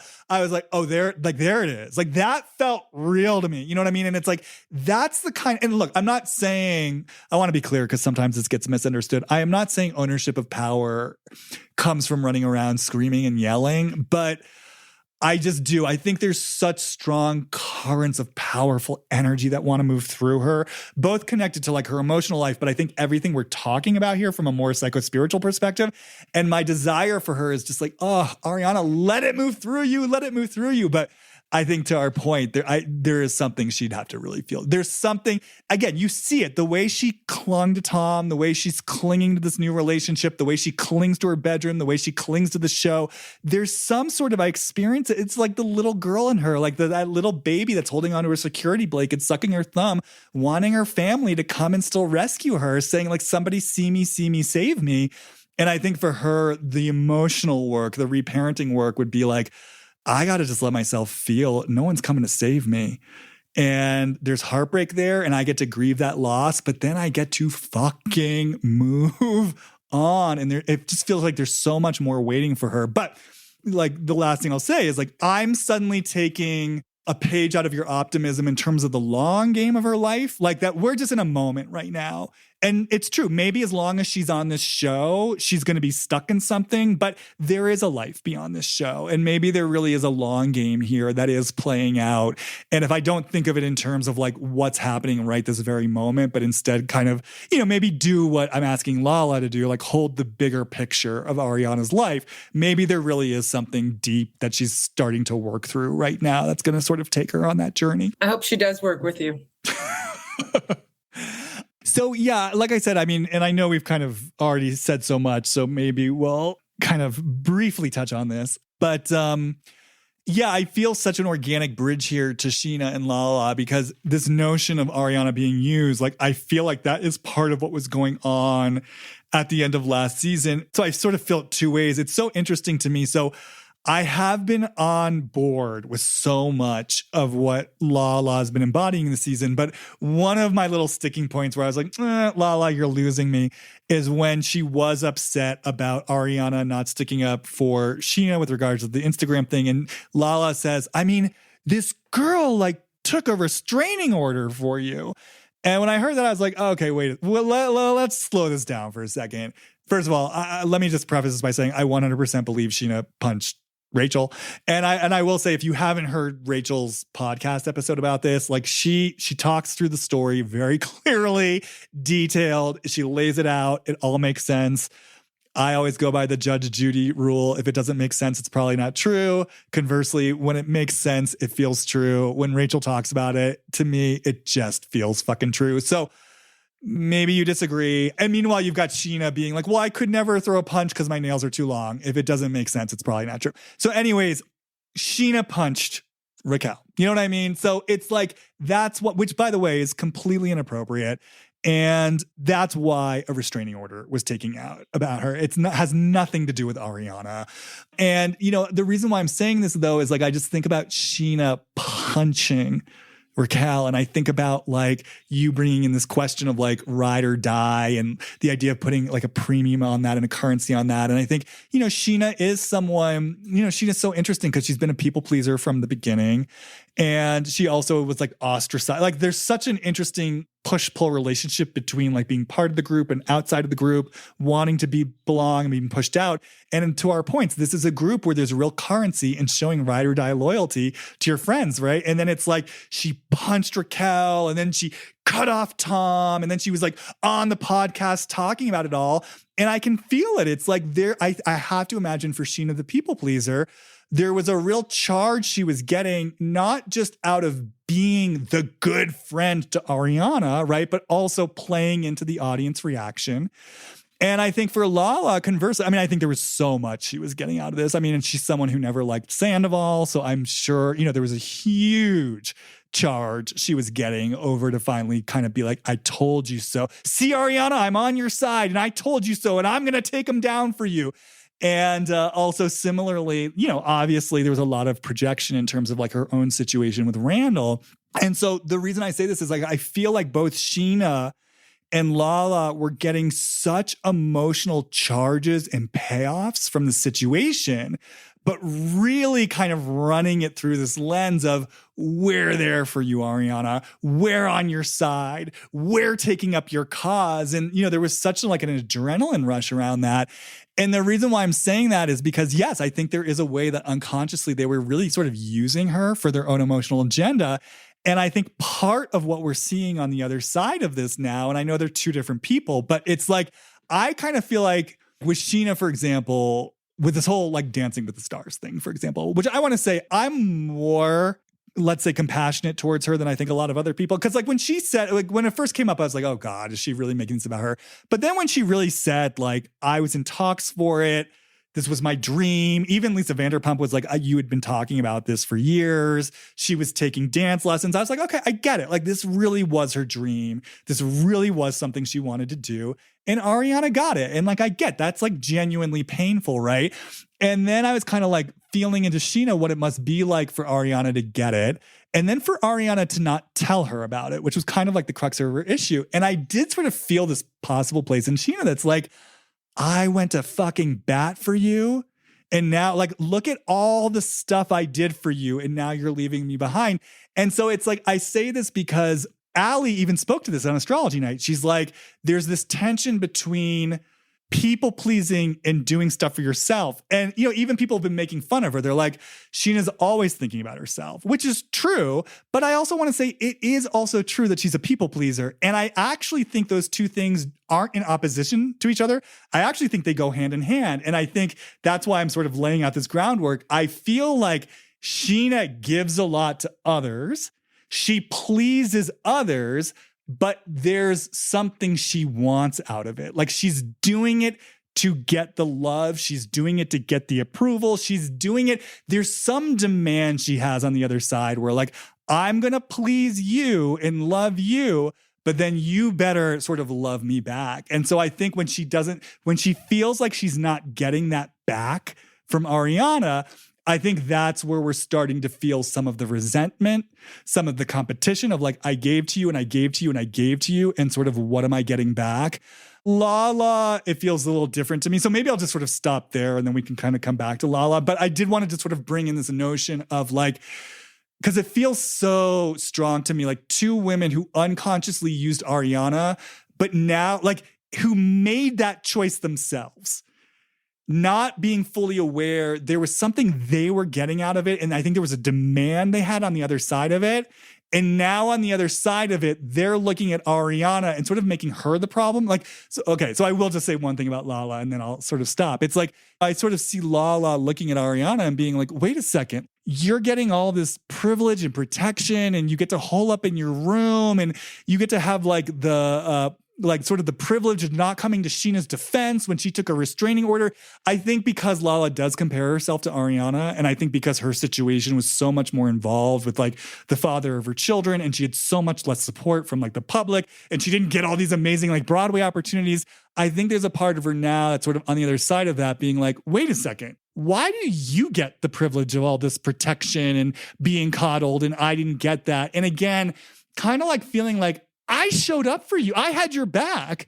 And now, like, how are you showing up for Scheana? How are you showing up for us? Like, you don't get to, like, call the shots now and tell us who we can and cannot hang out with. So I just sort of wanted to name what I experienced as them kind of using her, but then on the other side, having a demand of how she's supposed to show up and sort of feeling disappointed in her rather than sort of taking responsibility for the fact of, I actually kind of used you. And I wasn't like 100% pure in my intentions. I actually have always had a soft spot for Scheana. I don't know. I've always sort of seen a childlike nature, like a 7 to 13-year-old girl who really does genuinely have a lot of love in her heart and genuinely like just wants everyone to be friends and get along. But I think her unconscious motives she's sort of a mistress to the coin.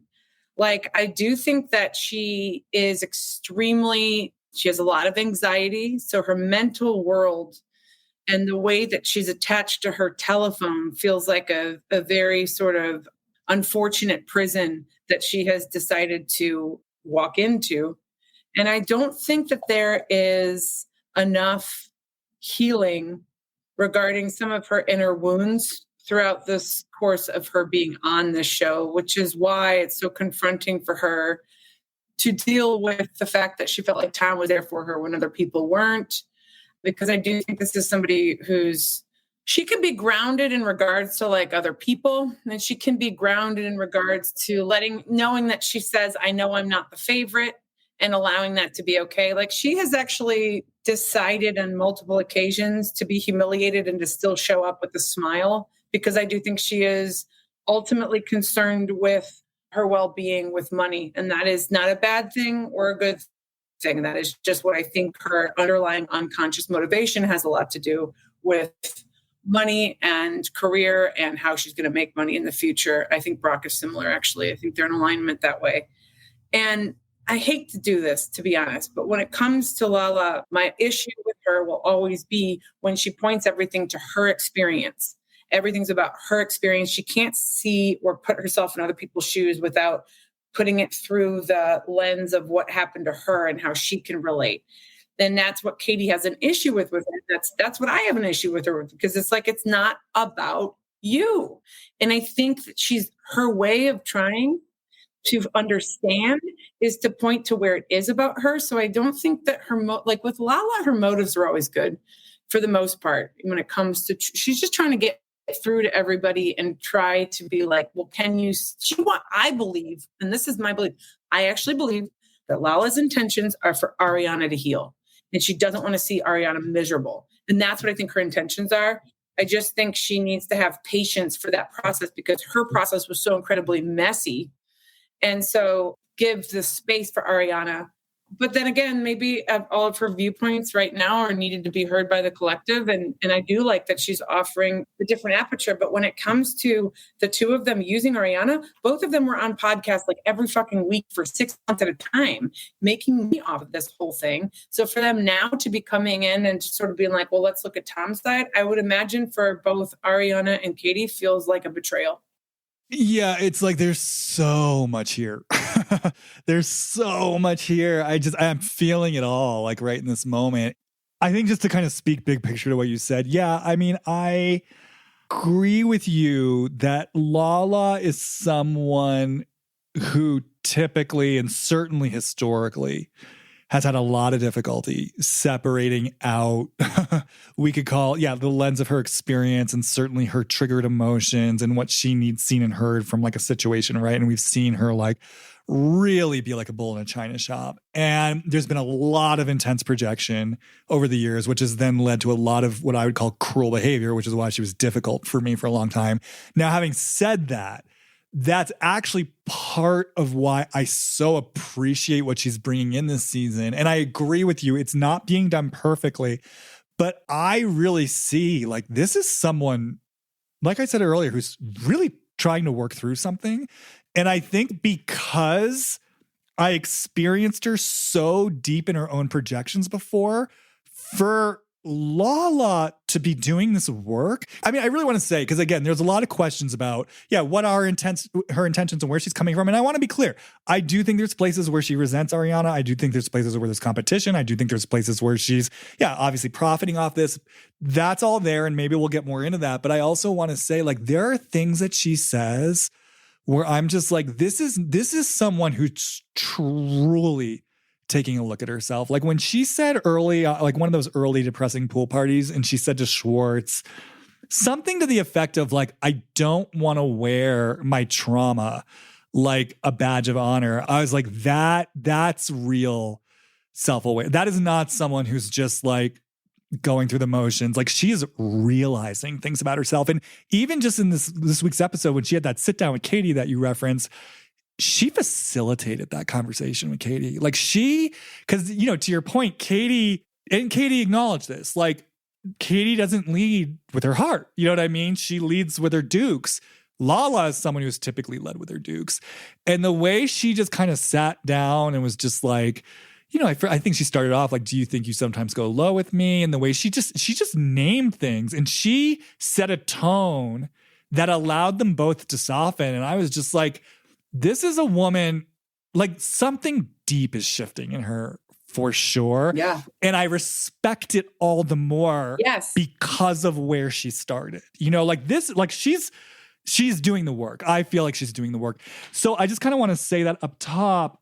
And I think what I'm seeing, kind of like what I said before, I think, yes, she's on a TV show. And what I see Lala doing, what I sense is she's using the framework of the show. And I think even fan reaction, because 100%, I think Sandoval even pointed it out on the show. They broke the fourth wall. Like she and James, they got a lot of heat for how deep their vitriol was at the reunion. So I'm sure Lala is taking in, she let herself get very carried away. She was on a high, send it to Daryl, selling the merch, like riding that wave in an addict-y kind of way, we could say. Yeah. Gets a lot of feedback that it went way too far. And then she's on this show where she's got to go back in, much like Ariana and everyone else, and deal with this guy that normally, I think in the past, she would have just written off. And in her case, a guy who represents Randall to her. And I want to say something about this. I'm saying a lot all at once, so just bear with me, everyone. And it almost makes me embarrassed, or not embarrassed. Like I feel a little bit ridiculous that I didn't understand this before, but I'm really getting how devastated she was by this situation and like, heartbroken. And like, I think because there was this framework where she was ostensibly the other woman, right? And we watched her in a lot of ways disown that for so long. And so I know for me, like in a way, I was guilty in some ways of minimizing, I think, the impact that this had on her. And what I'm aware of for her now is like, okay, yes, she may have done something a little unconscious, semi-consciously, or maybe at times fully consciously, like sneaky there. But even though she did enter the scene as the other woman, suddenly realizing she really believed in this fairy tale for herself. Like, I think she really believed Randall was her happy ending. I think she believed in him as a life partner. Kind of like, you know, like if we go back with Scheana and Eddie Cibrian, do I believe for 1 second Scheana didn't know who he was? No. Do I believe for 1 second she really didn't know he was still married? No. Do I believe that Scheana maybe believed in the fairy tale fantasy that he was going to like leave his wife for her and they might be happily ever after? Like, sure. And I just think Lala, what I'm starting to get is like it seems like she was really invested in this as like a real life plan, and that she loved this man and she thought it was going to work out, and she believed the story she told herself about it, and that the revelation of his deception truly was devastating to her. And it's interesting to me to watch her go from a woman who we could say perhaps used her feminine wiles to land a rich man to support her, to create a life for her. Now she's going 100. The pendulum is swinging to, I don't want a fucking man. I don't even want a father to my baby.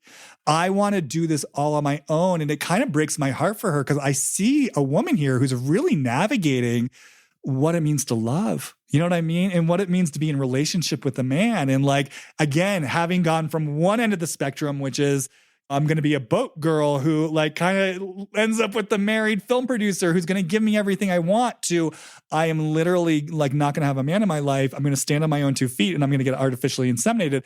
And I kind of feel her almost like working to what the middle of that might be. So I guess I just want to say, the reason why I'm saying all this is I feel like Jamie, minimized how devastating this situation was for her.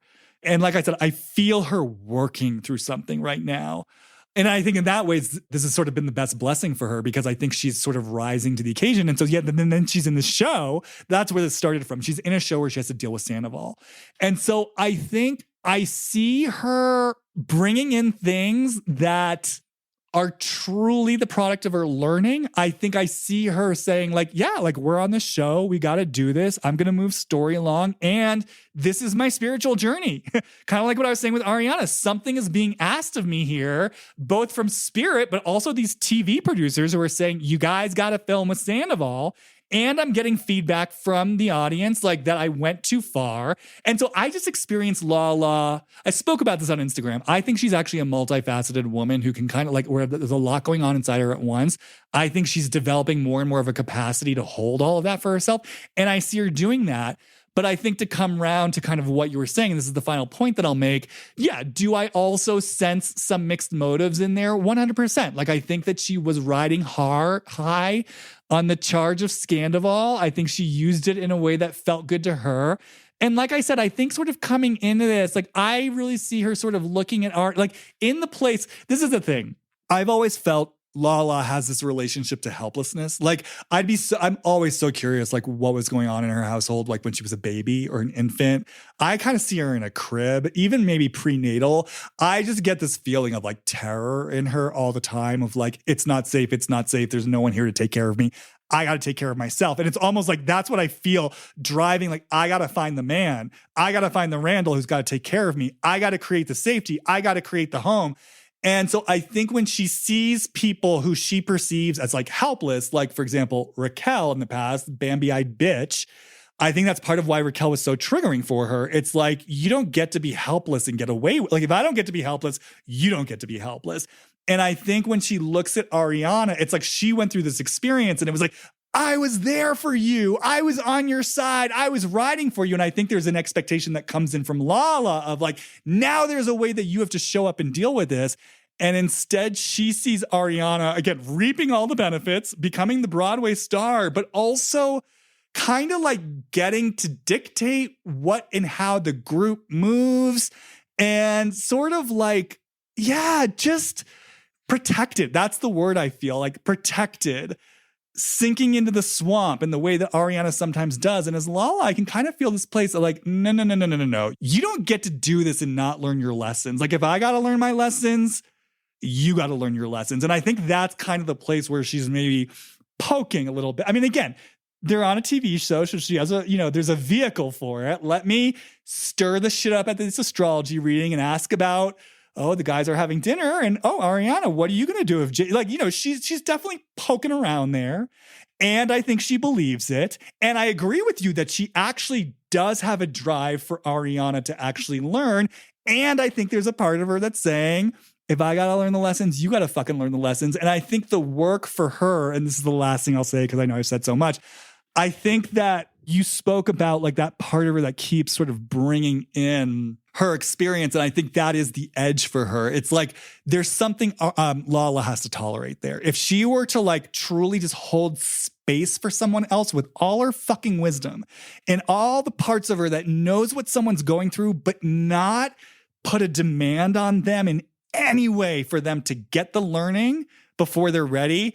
I think, again, it's like, I mean, my fingers are nervously twitching now. As I feel like this is Lala's anxiety. It's like, I'm just hearing the words, it's not safe, it's not safe, it's not safe. I think there's something about that sense of helplessness that she's been bracing against, the lack of safety. And it's almost like when she fixates on to like other people and is trying to get her own learning and for them to get their learning, it's like she's like clinging to something. She's trying to create that sense of safety.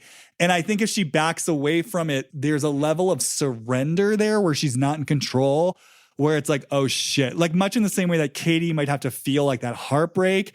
For Lala, it feels like I have to feel this fucking terror where I'm not in control of the situation. I'm not in control of the world around me. I don't know that the young part of me doesn't feel safety here. And I think she's getting in deeper relationship with that, which is why we're seeing her shift. But, I think that's there for her. Yeah. To your point, the cards actually say that her overall energy is conflict, feeling like utter conflict with family, the family systems. So everything I think in her, when we're going through something really deep that's uprooting everything in our lives, which like you said, I love that you're paying respect to. Oh, I didn't realize like this is a massive trauma for her, what happened with him, her ex-husband. Especially we sort of learned that when she says, I want to get artificially inseminated so that I have something that's mine. She says that nobody can take away. That's a powerful statement. That is a very powerful statement. And it definitely, and these cards are confirming, there's always been conflict in the family system from what I'm seeing here. And that's something she wants to control. When you're like learning how to look at your part in things and you're on a spiritual journey, which she is, and you're doing the work to try and see your part, it feels intolerable when other people won't, because you don't want to do it in the first place. And it's really painful. So I understand it. I think you're so dead on and so right. Like the next echelon for her would be to tolerate giving space to everyone else. Before, I want to just say one thing about Allie really quick. So quick. Oh, I think she should start singing again. And of course I think that. I'm a singing coach. But like, I really do think she should start singing again. Well, let me just, we can touch on Allie, but the one thing I want to say about Lala in response to what you just said. So I am loving Lala this season. I feel incredibly supportive of the journey that she's on.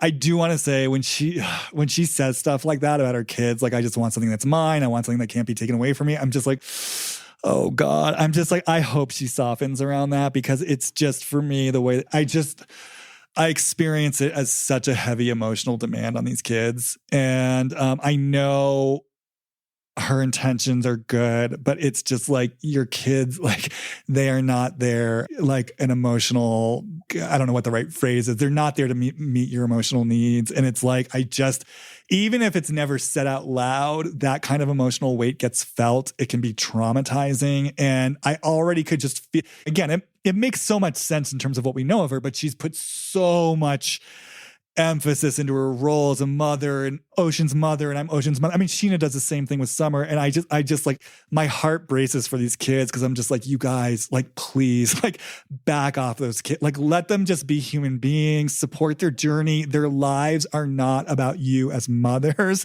You are there to support them. They're not here to like define you. And again, I know, Yes. I know the intentions aren't bad, but I just, it's painful for me whenever I hear them talk like this, because I'm like, you are putting so much emotional weight on these kids. And I mean, it's exactly what we're talking about. It's cultivating the capacity to hold space for someone else's journey without needing to impose so much of your stuff on it. You know what I mean? I mean, that's what I'm saying. Like, when she said that, I just thought that was so telling. Like, I want something that's not mine, that nobody can take away. And it's everything that you just said, like, to be an ownership of something that can never be taken away from you. It just, for me, that felt transactional. To have a child in order to feel like you have something just frightened me a little bit, to be honest with you. And I hope that she just pauses and takes a beat before she makes that decision.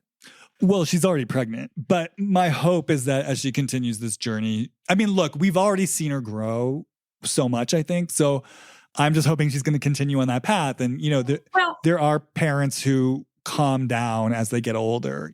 Yeah. If she's already pregnant, I didn't know that, then that's the dharma. I believe that the child picks the mother, and it's all going to work out exactly as it's meant to. And I believe in her, and I love all that. I'm with you on the demand that would put on a child. So yeah.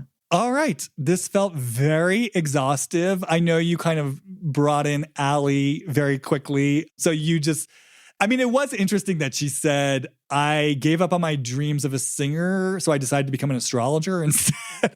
I was like, that was an interesting, I don't know, twist. Yeah, her cards are showing me she just sort of feels like an outsider looking in. And she has this big illumination that I think like is the universal change that's coming for her right now, is to illuminate where she's not letting her own light shine. So I do think that she will hopefully allow herself to let it shine and sing again. Because actually the small little clip they showed of her, I was like, wow, she's a great storyteller. She's a great little performer. Why do you have to not sing just because you're not going to be Taylor Swift? Why can't you sing for yourself to reconnect to that part of your soul? Yeah, I mean, she's interesting to me because she's doing a great job of like working her way, and she's kind of pulling a Britney, where it's like you really have to wonder what she's doing with James, because she's clearly smart and perceptive. She clearly sees James's warts, and yet she's with him, you know? And I kind of get the feeling, you know, this is a young woman. She feels very smart to me. I wonder if there are certain ulterior motives in this relationship. And then if there are, I just wonder about, her relationship to her own powerful energy and her own powerful ability to manifest. And like, to your point, what would it mean for her to really kind of occupy her own light in a way that also honors perhaps her own cunning, and what it would look like if there weren't a possible split between like how she creates things for herself versus this face she presents to the world as like this super nice, super grounded, good girl who knows how to like fit in the group really well. Like, you know, she's done something very impressive. Like, she worked her way into to our point, a hive-mind, unforgiving, suspicious group that certainly was never welcoming to Raquel. You know, she pulled a Britney. So, you know, it's interesting. I do wonder, I guess the last thing I'll say, I'm kind of curious where this is all going to go, because I'm wondering, like, in context of this conversation, since we're sort of in a way watching the dismantling of the hive mind, courtesy of Tom and Ariana, I wonder if the show is coming to an end. You know, I wonder if we're in our last season. Because I was just sort of taking in the idea of like Lala's ongoing journey. And then what we were kind of saying about Ariana having a life beyond the show. And yeah, I wonder if we're kind of getting, you know, to the end of this, this journey, if we're disentangling the underlying energy of Vanderpump Rules. And maybe, to use the theme of the episode, the energy is going to kind of dissipate in the next season or so. Absolutely. I mean, I love having these conversations with you. There's only other one thing, is that I do think that the shows benefit some people. I think it's benefiting Lala for her to witness herself. And then other people, it just depends, right? Like, some people, these shows benefit their psyche and others that don't. So we shall see how it all unfolds. And some people, I think it's both. Yeah, like Carl Radke on Summer House. All right, Molly. Yeah, I feel like this was like a journey. This was exhaustive. So grateful for you to be here. Is there anything you need to say that you didn't get off your chest, or do you feel complete? No, I feel totally complete. And I actually think this is actually like really interesting for all women to take a look at, like just the ways in which we move together in a dynamic, the way we move together with men, the way we move together once, we are evolving. How do you evolve and stay in a group dynamic? That seems to be really interesting to me too. So it's a great show, and it's great that you are able to have these types of conversations around reality TV and go deeper. It's awesome. Yeah, and I think just to leave people with sort of questions to maybe think about, like, yeah, as we do all navigate individual relationships with individuals and also within a larger collective, it's like, yeah, to notice, where do you have a demand on other people to think and feel like you do? If you actually look at what's under that demand, like what's the deeper emotional need? Is there something inside yourself that you're not tolerating? Yeah. And this is kind of the same question, but like, yeah, where do you get triggered when someone doesn't see it the same way that you do, or they're not behaving in the way that you want them to? Because I think there's always information there. And again, there's a difference between being able to respectfully acknowledge differences and even have bittersweet boundaries within those differences, and really feeling charged and heated and saying, you gotta fucking do it. And if you don't, you're out, or you're a piece of shit, or you're this, or you're that. That's sort of when there's the indication. And I think the other thing to think about too, we touched on it very briefly, but like when you give, or if you're ride or die, are you giving without demand for something in return, or are you genuinely giving? Because I think that's a really interesting distinction. And I bet if Scheana questioned that within herself, she might do a lot of things differently. All right, you guys. So Molly, thank you so much for your time and energy. Where should people find you if they want to know more about you? Thank you for having me. I'm a singing coach and I am a singer. You can go to Molly Durand on Instagram. You can go to www.mdvocalstudio.com if you're interested in liberating your authentic singing voice. Or you could just go over to Jamie Stein's page and see. I'm usually commenting. And I will just say, you're not just a singer, you're like a brilliant singer who like deeply channels strong energy when you do. And if you are someone who has any interest in singing at all, I can't think of anyone sort of better or more intuitive to go to kind of liberate your voice. It's something I want to do at some point. And I, of course, am Jamie Stein. Follow me on Instagram, Jamie Stein, JAMIESTEIN. I do have exclusive content there that is not anywhere else. And yeah, if you are drawn to these conversations about our unconscious patterns and how we unconsciously recreate historical patterns, hopefully to work through them and learn the soul lessons, and you're interested in transmuting any current conflict or uncomfortable drama in your life into an opportunity for growth, transformation, freedom, stepping into your soul journey, I am now offering intensives to help people do just that. There is a link to an application in the show notes. It's very quick, so just fill that out, send it over to me, and I will be in touch as I sort of work my way through that. All right, you guys. Once again, this was like a great conversation. Looking forward to more. Looking forward to what the season brings. And as always, I'd love to hear from you. And until then, I will see you on the flip side. Bye.